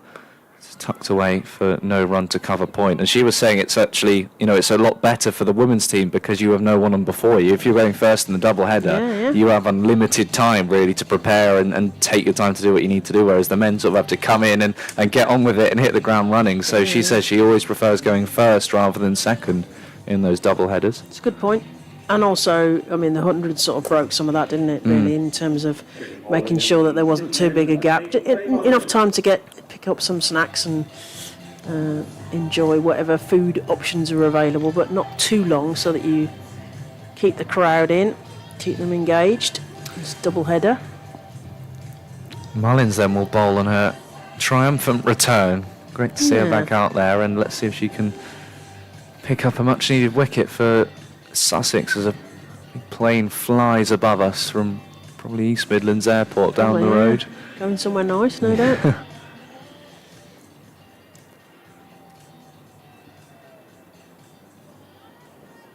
So Mullins readying herself, Kuza to face. It's a distinctive bat waggle, which I've not noticed before, and that's guided towards point. They're going to get a single. And I think we're going to get a... Did you say... Oh, he's going to give out. He is as well. No ball from the umpire at the far end, so a runs off the bat, but also a no ball. So I think we're going to be going to rodeo next, aren't we? With the old signal for... Yeah, here we go. There we go. Going to the rodeo.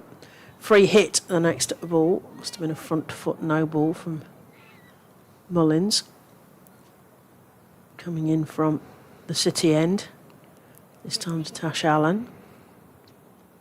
Takes a big swipe at that, hits it into a gap, so they are going to get through 4. They're going to get 2. It looked like it might be heading for 4, but it didn't quite have enough energy on it, so they just get the 2 off that one.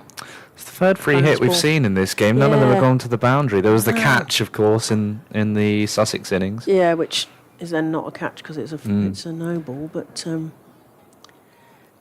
Falcons 39 without loss. Kuza on 20, Allen on 16. Partnership building here, 39 off 32 balls in the sunshine at the Central Co-op County Ground here at Derby. The ground used to be known as the racecourse ground, didn't it? Because there's a racecourse behind us. It's had a few names.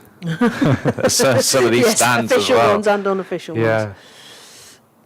Mullins prepares. It's had a lot of changes, this ground, but so many have. Wicket was the other way around, wasn't it, in the old days? Let's change it round because of the sun. If we ever get any, and we've got some today, as that's worked towards long on. Player off the rope, just the single. And they could do this with a nice little rotate of singles, keeping that scoreboard going. Falcons head towards a potential first 50 milestone, 40 for no loss. Kuza on 20, Allen on 17. Kuza will face this. We'll see the waggle in a minute. There goes the waggle. Oh, let's put the bowler off. As if they were listening to the commentary, which they're not, because they can't. It does make us look good if when something we say happens. I commentated on a charity football tournament once, and that was going out over the big speakers, and that was really weird, knowing everyone could hear what we were saying. Oh, that's a bit weird. You're right. That's played beautifully through the 2-point fielders for 4 runs to Jess Kuza. That was angled beautifully, precisely through the gap where forward and backward point could not get to. 4 more runs to the total, and we're heading towards that 50 milestone. 44 without loss. They're flying along, and they bat deep as well. You know, you've got a wicket keeper in at 9, the captain Darlow in at 8. This has been a really good start. They've won both power plays, really, Derbyshire, quite convincingly, and they're in pole position to go on and win their first game at the Central Co-op County Ground. Should be a big milestone. Faye Mullins in again to Kuza. Plays that 2 mid-on, but again, almost too well because they don't get a run off that. So another dot ball as Kuza practices the shot. Maybe she feels that she should have played, and the Sussex players encourage each other in the field. Good to see Lara Shaw is walking around unaided now. No. Oh, that's good. That's thumped through mid-wicket. It's going to be 4 runs. 4 runs to Jess Kuza. Beautiful shot there. Proper thump. Shaw is Kuza's opening batting partner last season. She's been out with a foot injury, and Kuza and Allen are getting on with it. 48, the partnership inside the power play. They've batted really well. You know, they've probably looked at how Sussex approached the power play and thought, this is what we're going to do differently. Maybe going to give ourselves a little bit more time. You think of, you know, Collis's scoop shot where she was bowled and maybe that was madness, some that reckless was the first shots. one. We've not really seen that. No, Kuza. What's she going to do this time? Oh, underneath the bat. And the wicketkeepers are well chuffed with that. And that was a dot ball. So that's the end of 6 overs. Falcons are 48 without loss. Kuza on 28 and Allen on 17. And I think, have you got? Yes. Freddie's got a guest. We've got a guest. So I'm going to step away and just get myself a cup of tea. And you're going to be taken on by Freddie Cardy. Yeah, maybe it's not the day for a cup of tea. Iced coffee, ice cream. If you're here, there's ice cream van over there. I haven't checked out yet, but might have to do so later on this evening. So it's Derbyshire's power play, 48 for no loss after 6. They are chasing down 115 after an excellent bowling effort in the first innings. There's a change of bowling from the racecourse end as Bella Johnson comes on. And we welcome Lauren Tuffrey. You already knew where the buttons are. You're just settling in. I'm back. Thanks for having me back. You're very welcome. So Johnson in, a different number that NV play gave, but that is how we do it. And there's a wicket first ball. So the off spinner comes into the attack, and Allen is bowled. That's the partnership broken, 48-run partnership. And Allen has to make her way off for a well-made 17 off 15. Well, Lauren, you've sat down. There's a wicket. It was all going so well. She's going to blame me as well. Ashley's one of my good mates as well, so that's not gone well. Unlucky though, like a little chop on though. So she's batted well. She's in good form, isn't she? She's found some form. It's nice to see her back out. Potentially a big afternoon this. First home win for the Derbyshire Falcons women, if they can get over the line in front of what I'm sure is the biggest crowd they've played in front of at home as well. Yeah, it's so nice to see so many people in. We've had a couple of schools, obviously, that Captain Darlow has organised and come in, which has been really good. But it's just nice to see so many come into the ground early and actually come and watch the women. The women are doing good things. And if we can get more people in to watch them, it's only going to get bigger, isn't it? So Frances Lonsdale comes in, scored that century away to Kent in the One Day Cup and that huge partnership. Lonsdale really standing across her stumps, chips the ball back, and it's a crowd catch for Johnson. So Adriana Darlow organised those schools because there's a bit of a fan club for her, isn't there? Yes, so she's, I'm sure she's a teacher at one of the schools. And the other one's quite a local school, so it's been really nice. They were very, very rowdy, trying to get them organised for the Guard of Honour earlier on. Lonsdale drives down the ground, half stopped at mid-off, running across now, and Lonsdale's off the mark with a single. Glorious weather as well, and these double headers, you know, this is showing why they work effectively with the crowd that's here. Yeah, absolutely. It's a perfect opportunity, especially on a lovely day like this as well. Get out of the house and come watch some fantastic cricket. Johnson bowling, smashed away through the covers. This might be too fast for the fielders to get there. It will be. 4 more for Jess Kuza. You'll have seen a fair bit of her now. I mean, she hits the ball hard. Yeah, she looks like she does shapes up really well, and when it's hit, it stays hit, doesn't it? Makes it hard for those fielders to get after it. So 50 up for Derbyshire. Of course, as well, the doubleheader, you get, we have the announcements, we have the music. It's a bit more lively, isn't it? It gets the crowd going. Yeah, it just adds to the excitement of the day. I think it adds to, for the players as well as the spectators. Sweeping, there's an appeal. There might have been some bat there. They'll come through for one. We'll see what the umpire says. Yeah, There was bat, there we go. So it's 54 for one after 7. They're flying along, and you can tell that the confidence is there from these T20 wins in the County Cup as well. Yeah, and I think that's what they really needed, was to get a little bit of confidence behind them, get a couple of wins, and then hopefully it's going to just keep going up for them. Possibly a big moment this afternoon. We're going to see Eve O'Neill, I think, come on from the City end. Exciting young off-spinner who's been drafted by the Birmingham Phoenix for the 100 this year. So how are things with the foundation then? What have you got to update us on since we last spoke? They're still really busy. We've got a lot going on at the moment, as you can imagine, with the start of the season. Lots of World Cup prep as well for us, and me and Emma in the women and girls department. So we're looking at some excitement around that. We're going to be within the City on Wednesday next week to do some activation, and so people can come along and whereabouts will you be? In the Derby and shopping centre, just opposite Sainsbury's. It's interesting action, and it takes a while to get to the batter as well. It is O'Neill bowling. Let's see what. There's clearly some potential there. Played for England in the Under-19 T20 World Cup early last year as well. Coming in over the wicket. Oh, and then struck on the pad. The reverse sweep was brought out from Kuzo. You see some of these quirky actions, and the batters really sometimes have to take time to work them out. Kuzo gets away with that one. It's up the other end. There's a bit of a delay, isn't there? In the arm. Yeah, nothing like the player Warwickshire have signed, the Pakistani off-spinner, who takes an absolutely huge pause. Yeah. She pulls out of this ball.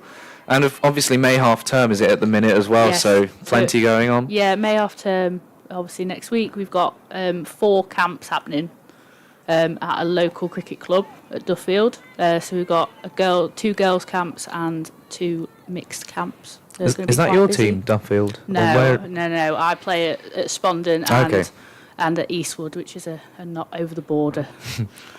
Won't mention where over the border, but it's over the border. Lonsdale works this one away. I think they're going to put the reverse sweep away for the moment. But yeah, so it's going to be, got some good sign-ups. It's going to be nice and warm. A lot of cricket, and then we've got lots of other stuff happening. Lots of early engagement programme games happening. Some of the foundation games happening as well. So yeah, we're all going to be out and about, here, there and everywhere next week, I think. O'Neill is just stifling these two at the moment. Lonsdale needs the crease. 60 more needed to win. Final ball of the 8th over. Only a few wispy clouds in the sky now. And there is the reverse attempt. If she connects this time, there won't be a run. So just a single off the over. 55 for 1. Were you here Wednesday night as well, England women? Yes. I raced back from Lincoln. I was at a pathway game in Lincoln, which went really well for the under-13 girls. We won both of our T20s. Raced back here to help with the Guard of Honour, and then put my civvies on and sat in the crowd. Nice. But enjoyed it. Very good evening.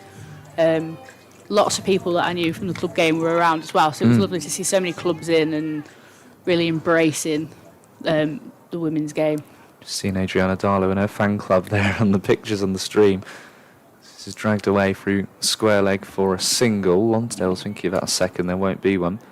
Feels like a good week for women's cricket, doesn't it? With that game there, which is sort of it's almost the biggest event in terms of international cricket coming here. I know there's an ODI against Ireland later on in the summer, but we talked about it last time, the huge summer of women's cricket, and that's playing a part. Derbyshire playing a part as well. This is up in the air from Lonsdale. Kuza just stands her ground, and Johnson couldn't quite get there.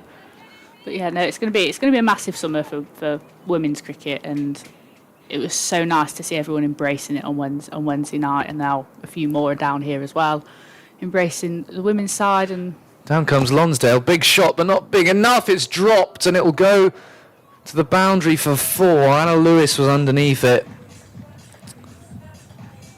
And things going Derbyshire's way still. Sometimes you need that little bit of luck, don't you? She's hit it hard though. Yeah, it looked really good at first. Saw a massive 6 in that region from Molly Adams in the first innings. Yeah, a good crowd here on Wednesday night for that T20. Lonsdale sweeping, fielded in the ring. And also, I've got to talk to you about your charity walk you're doing up in the Peak District. Very exciting. Yes, we're all gearing up, all going in, doing different amounts of training, some more than others. But on Monday, the 8th of June, we will be doing a 22-mile walk in the Peak District. Down comes Lonsdale. 22 miles. Yes, we did a 20-mile walk last year. That was challenging enough. And we thought, why not add an extra 2 miles on this year? So what time are you having to get out of bed to do 22 miles? We're meeting at about 8 o'clock, I think it is. Okay, not too bad. A bit earlier than that, and then we've got breakfast at a local pub who are sorting us out before we head off. Spend the day walking together. And where is that money going then that you're raising? So the money is going to go towards our Play On fund, which is a new fund we've got, which is going to help us make sure that more people can access cricket, because we know cricket can be really expensive and difficult for people to afford. So we'll go towards helping provide kit for people, places on courses, on camps, and just trying to make sure as many people as possible within Derbyshire can access cricket, and there's no barriers there for that. So I think it's going to be fantastic. Down comes Lonsdale, hits this on the full up to deep square. Here we had Paige Caunce from her game too earlier, and she was telling us about the ECB's aim to, make cricket the most diverse sport in the country, and accessibility. When you compare it, say, to football, yes, that's the hard part, isn't it? The financial side. Yeah, and the kit can be so expensive, and we run a scheme here in Derbyshire called we call it the Kit Out Derbyshire scheme. It's a bit like a shop. Misfield there. This, I don't think will go for 4, but they'll come back for 2. Well, Kuza, she's moving swiftly on to 37. But yeah, we run a kit out shop first Saturday of every month here at the ground in our classroom by the pavilion, and it's all donated old kit that people have got. People can come in and take what they need to help them go out and play cricket, because we know it can be too expensive sometimes to get your own kit to start out. And then we get a lot of people now, we've been running it for a few years, and are starting to bring kit back that they got from us, and then replacing it with some stuff because the kids have grown up a little bit. It's lovely. On the sweep, nicely taken behind the stumps by Adam. So imagine every day at the minute you're playing cricket, watching cricket, coaching cricket. It's just that time of year. Yeah, it is. It's mad busy. If we're not out somewhere watching or coaching, we're inside planning more cricket. Big shot from Kuza. Is it long enough? It's not. Catch is taken. Jess Kuza, the set batter, is gone for 37. Caught out on the boundary. And Sussex really needed that. Derbyshire a peg back, but Kuza has played really nicely. It's 37 from 32. O'Neill's bowled well, hasn't she? She's brought something a bit different. I think it's that nice little action, adding a little bit of something else to it as well. Making the batters think a little bit more. So Kuza is off, and will be Lauren Kenvin coming on. Quite a lot of new faces in this Derbyshire side. Who are the players you've sort of known from previous years? I've grown up playing cricket with Tash Allen, obviously, and then I played a bit of cricket with Rhiannon Nolan Davis as well. When I was we were at the same women's club for a little bit, so that was really nice. And then I coached Maria Andrews when she was in the under 11s. So you can take some credit, eh? So it's nice to see her making an impact and doing what she is doing in cricket. She's really shot up in what she's doing, and it's so great to see somebody who just loves cricket, just really going out and showing everyone what she can do. And with the new tiers as well, it's sort of players like her have a bit more of a stage to shine, whereas if they're previously just playing under 19 cricket, now you've got the crowd pressure and stuff like that to work with. Yeah, adds that extra level to it, but I think she's proven she can do it, can't she? Kenvin slams that ball away. And it's just a single. So at the halfway mark, Derbyshire are 65 for 2. And in control of this chase. They need 50 to win.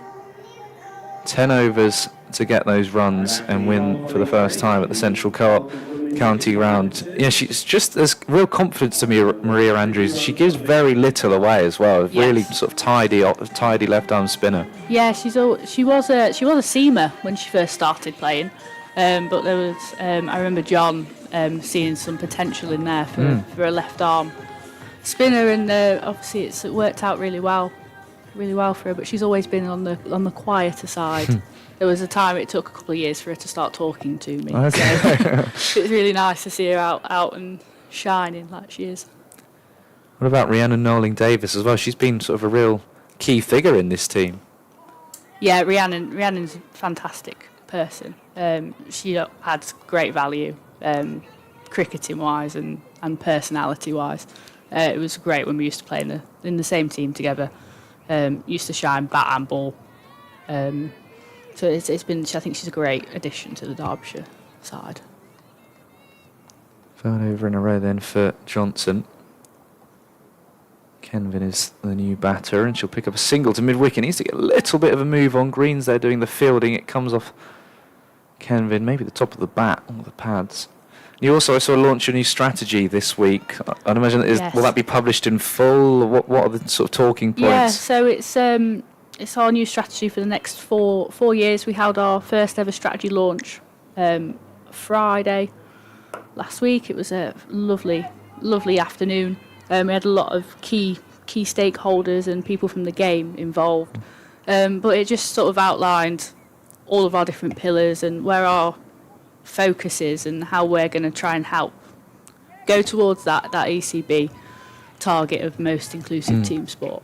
It is on our website currently, so you can read it on there. But it was really good. We had Gemma Barton from the ECB came along as well and spoke about the growth in women's and girls cricket, and it was fantastic. Down comes Lonsdale. We'll pick up a single. Nice to have her game too as well. It's sort of an all-round package today, isn't it? They're the match day sort of partners. Yes, they're fantastic organisation, and we've been chatting with them quite a bit. I know Ms. Michelle, who's here, she's our Girls League coordinator as well, so I spend a lot of time talking to Michelle, and she's such a fantastic advocate for women and girls cricket, and it's great to have them down. They've been a bit busy as well, so it's nice to see people going and chatting to them. So yeah, it'd be nice if you are around the ground or coming down, to pop in and chat with them. We've got a few selfie boards there as well if anybody wants a photo. Yeah, they're here for the duration of the day for the men's game as well. Yeah, they are. They're doing fantastic work and working on how we can keep working with them as well going forward. Not just the club, but as a foundation as well. Some of the youngsters realising they're on camera. Got an England shirt in there, of course, the big day today, the World Cup squad being announced. In terms of football, now they've all realised they're on the big screen. That's what it's about. That roaming camera is going to get a workout today, people making themselves seen.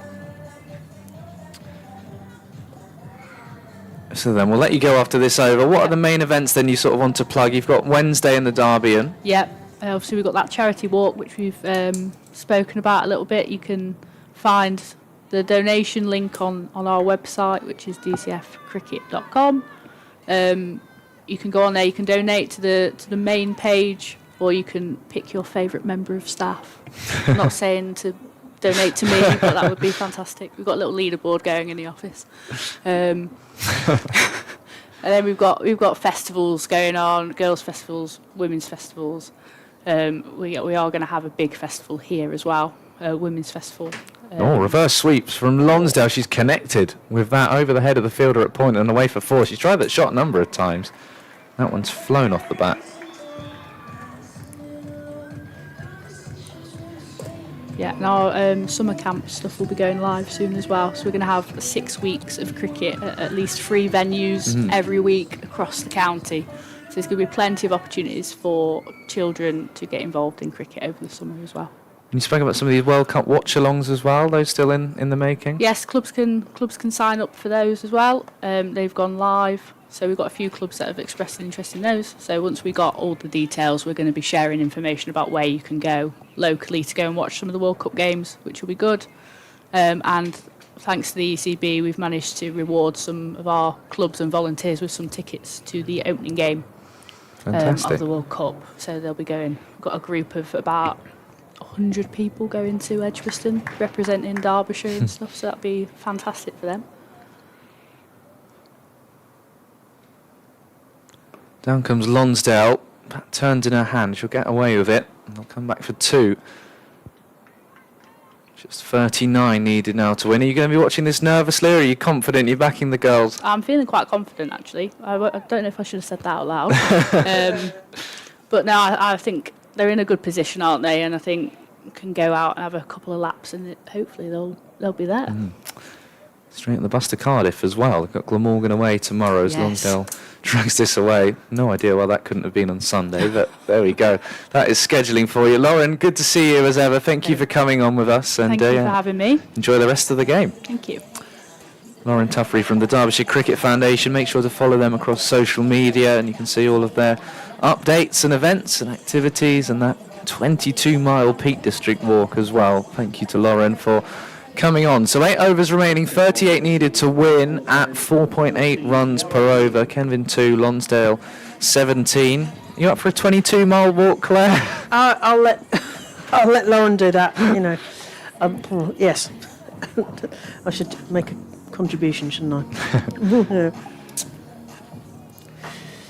So we've got Johnson coming on from the racecourse end into Lonsdale. Big swipe straight to the fielder at mid-wicket, and there is no run. Going well for Derbyshire. They've struggled a bit with Eve O'Neill, haven't they, and that quirky action, or slower deliveries. Action. That's worked into the offside. They're going to get through for an easy single there. Smart move, find a gap. Maybe just use the pockets here a little bit. Kenvin to face. Sorry, Green, beg your pardon. Yeah, it's a weird action, isn't it? Ooh, it's like bails go flying, but the batter still has a foot in the crease. She's kept well, Molly Adams. Yeah. Having a good game. She's standing very close, radiating the red off her shoes and breathing down the batter's neck. No doubt as Kenvin faces again. That's full face of the bat, past the point fielder. They're going to come back for 2. Slightly risky, but home, I think. Yes, there's no sign of anything from the umpire. So 2 quick runs to the total. Falcons women onto 80 for 2. There was a wicket lost just as I walked out, wasn't there? Then another one shortly afterwards. So I can't take the blame for those. Yes, Kuza was caught in the deep, and then Allen, just as Lauren sat down, one of her best mates was old Fried Johnson. Kenvin just places that into the leg side.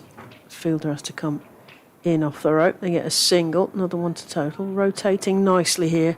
Derbyshire building some momentum with a bat. Partnership of 17 off 18 balls. Green round the wicket to the right-handed Lonsdale, who again rocks back, uses that gap, just soft hands, ball down, easy single to long on. And that's the end of the over. 13 overs gone. Falcons are 82 for 2. Kenvin on 5, Lonsdale on 19, partnership of 18. Feels like we're about to see a bit of history this afternoon, Claire. In front of this don't bumper crowd, I know. There'll be some people, I'm sure there'll be some players, friends and family players, Derbyshire fans watching in nervously. But it's been a really good all-round performance so far. They've had a bit of luck when they've needed it, which is always important in these T20 matches. As there's another bowling change from the City end. Or is it O'Neill continuing? Couldn't hear over that loud music. But yeah, it is Having a O'Neill party continuing. here, Gone yeah. for just 5 from her 2 overs. Down comes Lonsdale, hits his aerially in the gap between mid-wicket and long on. Mid-wicket comes round to do the fielding. I see what you mean about her action. It's a very sort of twinkle toed and yeah. Let's have another look at this. Liking the look of Francis Lonsdale. Scored that big 100 away to Kent in the one-day cut. That's swept by Lauren Kenvin. There's no fielder back at short fine leg. So I should be able to square leg runs round. They'll come back for a couple or 3 runs. I think it was a 3. Yeah. I mean, they certainly felt like they should be making a 3 there. Boundaries have dried up a touch, but Derbyshire are well ahead of the required rate. 22 the partnership. Yeah, almost the first couple paces, she almost starts to come in like a seamer, doesn't she? And then Yeah. it all stops and the arms go as the And then throw there's a lot comes of in. The arms and legs doing sort of waving Yeah. in different directions. As she delivers the ball. It's very sort of floaty action, isn't it? It's almost placed into the air. Yeah, an exciting summer for Eve O'Neill. England under-19 international will get that 100 opportunity. She bowls, and that won't carry to long on from Lonsdale. Sort of run up that makes you think she started as a seamer, and that's a Maybe, guess, and then yeah. maybe adapted things. She almost charges in for a couple of steps. She took a wicket in that Northants win, didn't she, away? 1 for 52.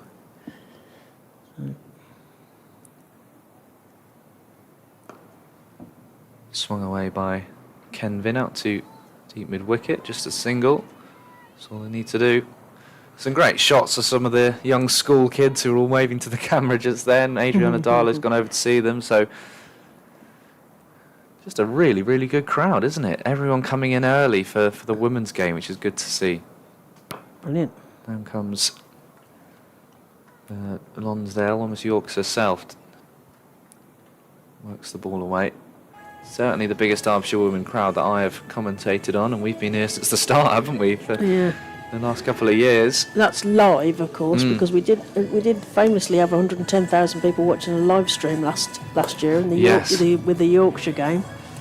I think we may have been the only lot of cricket on last year. I but think you we know, were, yeah. I'm taking it. I'm taking 110,000. Thanks very much. Falcons head towards those 3 figures. 91 for 2. Lonsdale on 24. Kenvin on 9. Partnership building quite nicely. 27 off 25. And sunshine here at the Central Co-op County Ground. Derby. Yeah, they won't feel they're out of it yet, Sussex. You know, a couple of wickets, but Derbyshire do bat deep.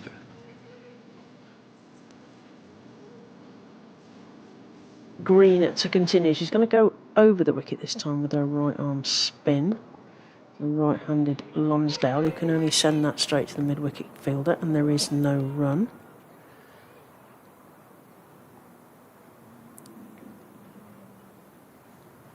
And again. Again, worked from underneath her eyes there, but no run by Lonsdale. Lonsdale of Yorkshire pathway. I think you mentioned quite a lot of pathways crossing here, as that's played straight to the cover fielder, and there is no run. It's been a good game of cricket, this, hasn't it? Yeah, Added it's been to things, intriguing, hasn't it? We've had some good battles with bat and ball as Green continues, or reverse, and that's paddled down through where the gully fielder would have been. They're going to get 2.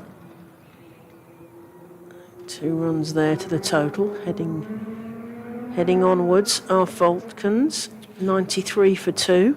Just think both power plays have been so crucial. Sussex were 31 for 4. Derbyshire ended theirs 48 for no loss. That partnership between Cooser and Allen.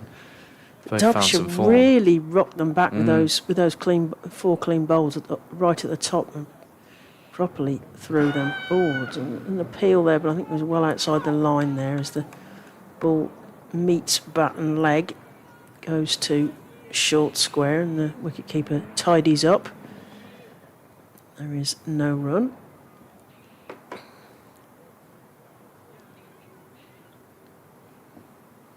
Green in again. Sunshine. Shadows. Ooh, dropped in front of the cover fielder. I think it wasn't really a chance because it dropped so far in front of her, but there was an intake of breath, certainly. It's the end of the over. 15 overs gone. Falcons are 93 for 2. Kenvin on 9. Lonsdale on 26. Partnership with 29. Did just worry there about ball meeting face potentially when she was diving down diving low. forward for a potential. Yeah, so it wasn't really ever on, was it? But she made it into a chance there by diving forwards, but risking a big dental bill all at the same time. So 3 overs without a boundary, but they're keeping the score ticking over. And they need 22 off the final 5 overs. Kenvin and Lonsdale, 29 the partnership.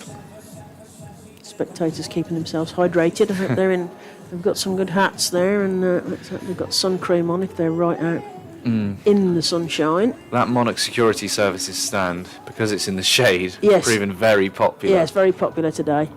If you want to get out of it, as are the fan zone and the ice creams and the food.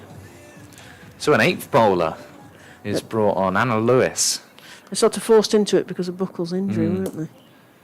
A lot of spin, now some seam. Lewis bowling and using the pace. I think Kenvin quite glad to have some pace to work with after those overs of slower bowling. They'll come back for 2, 20 to win. It's a long all boundary out there, isn't it, to throw the ball in from?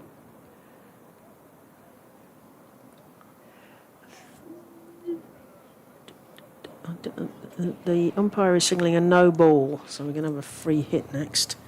I thought he's put his arm out. And I was, is he pointing at something, or was it no? It was a no ball. Well, we finally see a free hit punished. Yeah, I we've don't not know. seen it Yeah, today. not really. A couple of runs off one, didn't we? But the batters have swapped, haven't they? So they are able to change the field, because if they hadn't, they wouldn't be able to change the field. Deep third comes into the ring, onto the 25-yard discs. She gets put in an exact position for her fielding. Kenvin in then for the free hit. Swipes this away for 4. Picked the gap really nicely. Used the pace. Hit through the line. 15 left for Derbyshire to tick off now.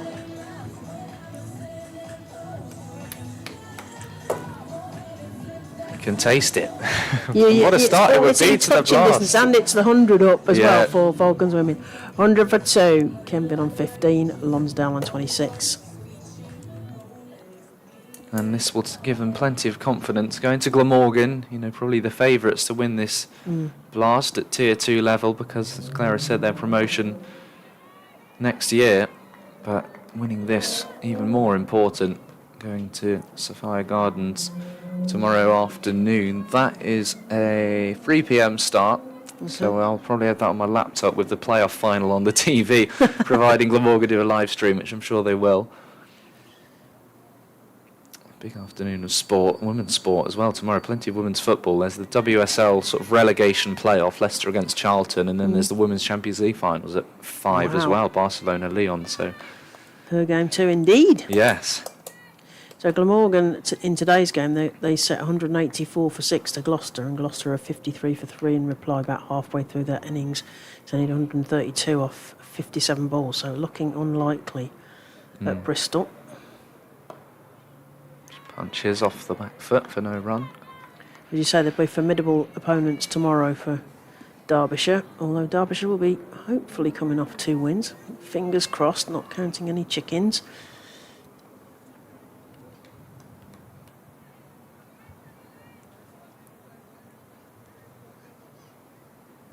Kenvin and Lonsdale, 2 of the new signings this season. Kenvin's dragged that one away, and again, picked a bit of a gap, one of those pockets, so they can come back for 2.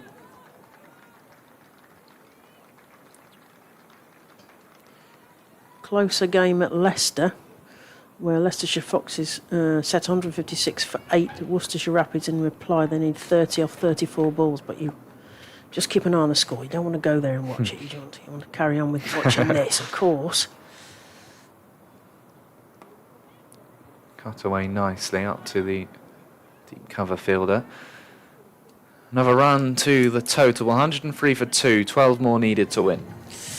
Ooh, Freddie, come on, Derbyshire. Lots going on, and we've got a good crowd in. Lots of sun hats and beanie hats on display as we see the worms. I see. Derbyshire looking. It's more like a flag. Yeah, it was. Yes. It's the sort of analysis you get here. Yeah, that's deep analysis here. Looking more increasingly likely that they might secure this first home win in front of a decent home crowd here at Central Co-op County Ground. Yeah, both of their Vitality Blast wins last year are away. So Yeah, good point. this will be a big moment. Johnson in, and that's fended into backward point. The fielder there does a slight misfield, but they managed to get through for an easy single. Another one ticked off. Falcons 103 for 2. Partnership of 39 of 38 are on Kenvin to face. She comes forward and plays that beautifully through the gap cover point. Fielder comes off the rope. Another easy single. There's the Derbyshire Men's Club captain, Wayne Madsen, the evergreen Wayne Madsen, walking around watching. Zach Chappell and Pat Brown, two of the bowlers, are sat. They found a pocket of shade under the old scoreboard and they're sat enjoying the women's game, which is nice to see. Which is good to see. That one's floated in and it hits the pads but outside the line, I suspect, and there is no run. Falcons on 5 for 2. Kenvin 19, Lonsdale 27.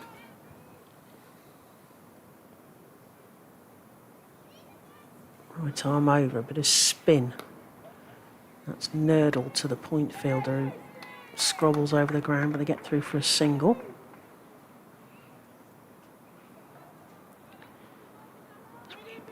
Approach the second half of the 17th over here. Falcons 106 for 2. Bit of a change in the field. Short third brought in. Johnson continues. Oh, there's a paddle. And that's the breath of Freddie. It was very risky. It's going to stop before the rope. They're going to have to run these, so they'd get two. But it did look like a risk too far there, but it came off. So another 2 to the total. 2 more. Falcons just need these 7 left.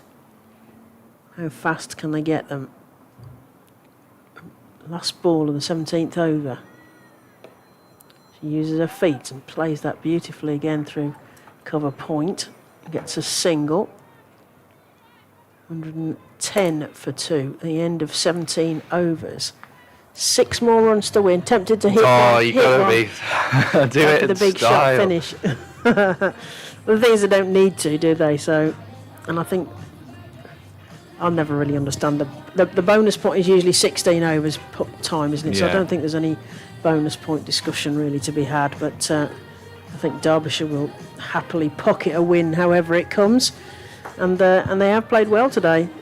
They've bowled well. Yeah, real all-round batted with a bit of thought, and everyone sort of chipped in with the bat as well, haven't they? Kuza 37, Allen 17. The amount of ducks and single-figure scores in the Sussex lineup, it was really all Adams and O'Neill, that partnership through the middle overs. But this has been a really controlled run chase. They've realised they swung hard at the start and then they've almost backed off and eased into it and just gone through their different tempos as the innings has gone on. It's been a really mature display. So 6 to win. Does Frances Lonsdale dare? She'll pick up a single to square leg. Derbyshire are nearly there in the 18th over. 5 more. I think Sussex they look like they might be struggling to believe that they can rescue this, I think.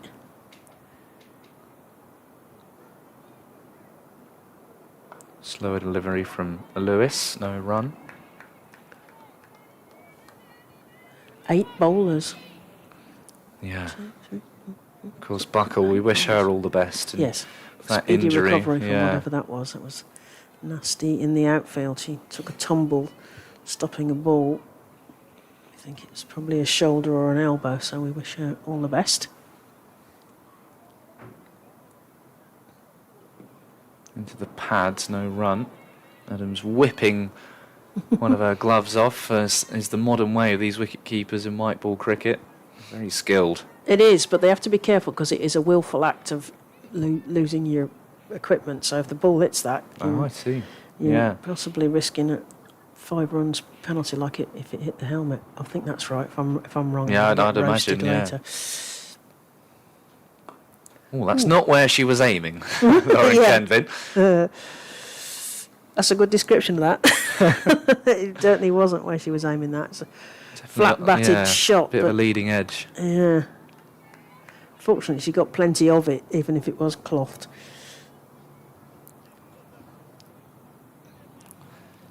So Kenvin still 5 to win. It's been a quiet over. Just leaves that. There was a big gap there, Yeah. a yawning gap to hit Unless that she just into. She misjudged thought, the line and thought it's going to be a wide. But Yeah, I think that was probably it. the roaming camera has moved around towards where those players will come off the field in preparation of potential Derbyshire win. 5 more to win, 2.1 overs remaining, so plenty of time and 8 wickets in hand, most importantly. Just driven off the back foot, no run. So a good over in the end. Yeah, it was just good. 1 run off it. Nice tight over there from Lewis. Well, they won't want it to go to the 20th over. I'd imagine they'll try and finish it in this one. And when it's the 20th over, even if it's just 2 off 6, you just take the bowling side, can get up and about a little bit more and make it a contest. We need to get this done, really, to ease the nerves. Yeah, I mean, it is the first game of the Vitality Blast across the country, but for this tier, they will be aiming to get to semis and finals on Sunday the 12th of July at Sophia Gardens in Cardiff.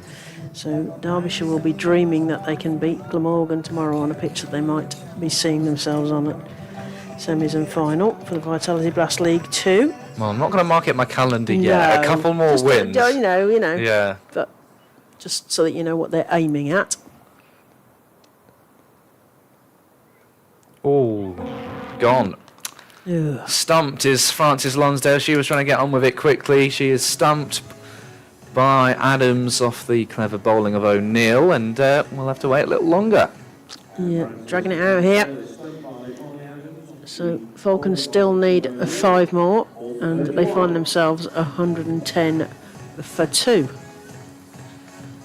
31 or 39, a good hand from Lonsdale. 110 for 3. So just need the 5 more runs, and Freddie's told me that they're going to bat all the way down, so I believe him. Hopefully they don't need to. Yeah, hopefully they don't. I do quite a lot of commentary for Warwickshire, and they do all bat because they can all bat, because they do all bat. They're very democratic, they all have a go, so I imagine it's something similar here as well, as Militia Tenakoon will come to the crease. Impressive bowling earlier in the day. If you haven't seen it, it's worth replaying the YouTube, because of course you can watch it when you like, and you can watch it back, and you can take yourself to various bits of the game. But she an impressive spell of bowling, beautiful line and length, and bails were flying in all directions as she takes her guard. Be nice for her to finish it off, wouldn't it? It would be great, and it would be kind of poetic justice as O'Neill will continue over the wicket. Idiosyncratic action as that's posted backwards of square. Thinks about a wild second, which really was not on, but gets the single. There's a big swing of the bat from Mr. Tenakoon, Warwickshire pathway. Lauren Kenvin is going to face this one. O'Neill. That's swatted down, but straight to the fielder, and there is no run. I think it's bamboozling them a bit, isn't it, in terms of, because Kenvin's been out there for a while, 20 off 26. They've struggled against this sort of, quirky action before. Yeah, it's a very quirky action. That would have been wide if she'd left that. That's smacked backwards of square. The fielder comes off the rope and get through for a single. Chipping this off. There'll be some nerves in that dugout. I tell you, there's a lot of people sort of they struggling want to sit down. They're all sort of shaking legs out, standing about, moving around. 3 to win. O'Neill in again. Looping delivery. Oh, she's going to get stumped. She is stumped. So Tanakun was a little bit too ambitious there. Took a big swipe, went past the ball, and it was Dancy Oops, I'm afraid, and stumped there. Well, O'Neill showing why she's got this potential. England under-19s now Birmingham Phoenix 3 for 16. It's all arms and legs. I can't quite. It's not even in a kind of Tilly Courtine Coleman arms and legs sort of sense. It's floated up. It's sort of placed into the air as Tanakun leaves the field. Darlow's just gone to her pads on. I'm really hoping she's not going to be needed. Mad flurry. Out comes Amna Khan. 7 balls left, 3 to win. They couldn't, could they? No, I hope not. A little breath here and a calm tablet. So Amna Khan will face the idiosyncratic bowling from Eve O'Neill. Well, the Derbyshire way is that they don't make it easy for themselves, whether that's the men or the women, and this is very much the Derbyshire way, but it would be a huge win to kick off their blast campaign if they can get there. Khan to face. Down the leg side. If she'd left that, it's going to be wide again, but she takes a shot at that, goes backwards of square. We're going to go for 2 here. Khan wants 2, and she gets 2, so that's 2 of them. Is that a scores tied? So we've got a tie. At this point, I have commentated on a 50 over tie at the beginning of last season, Warwickshire versus Hampshire. That was very exciting. But let's hope that's not going to be the case here. 1 run to win. Yes, it would have to be a maiden over for that to happen. It's going to be Anna Lewis to bowl it. 114 for 4, 1 needed of 6. Kenvin on strike, 21 not out. Derbyshire need 1 to kick off their blast campaign with victory.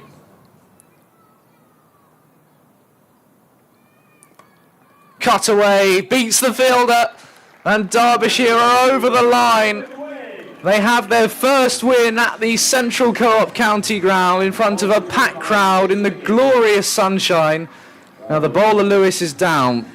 We hope she's okay. It's another injury worry for Sussex, and she's going to be attended to. But Derbyshire, Claire, have got over the line. Their first win in front of their big home crowd, and they've deserved it every step of the way, really. They have. They've played really well. They bowled well. They got their fielding positions right, I think, most of the time.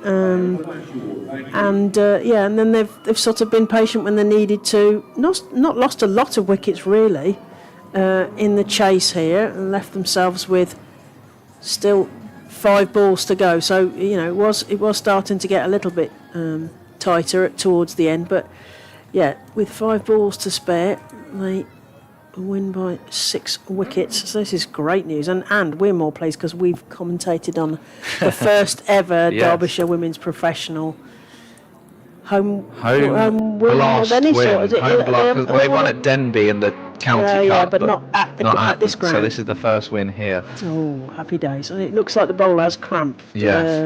Just to update you on that. So that's hopefully just about a bout of cramp. We will have BBC Radio Derby moving in here, so we will make way for Dave Fletcher, Dom Dietrich and Greg Cork, who will be coming in shortly. Claire, great to see you. An excellent week of cricket. You're at Worcester. I'm at Worcester on Sunday. Derbyshire travel to Savannah Garden straight after this. Up next, it's Derbyshire Falcons men against Durham, and it finishes here. Derbyshire Falcons have won by 6 wickets, their first win at the Central Co-op County Ground.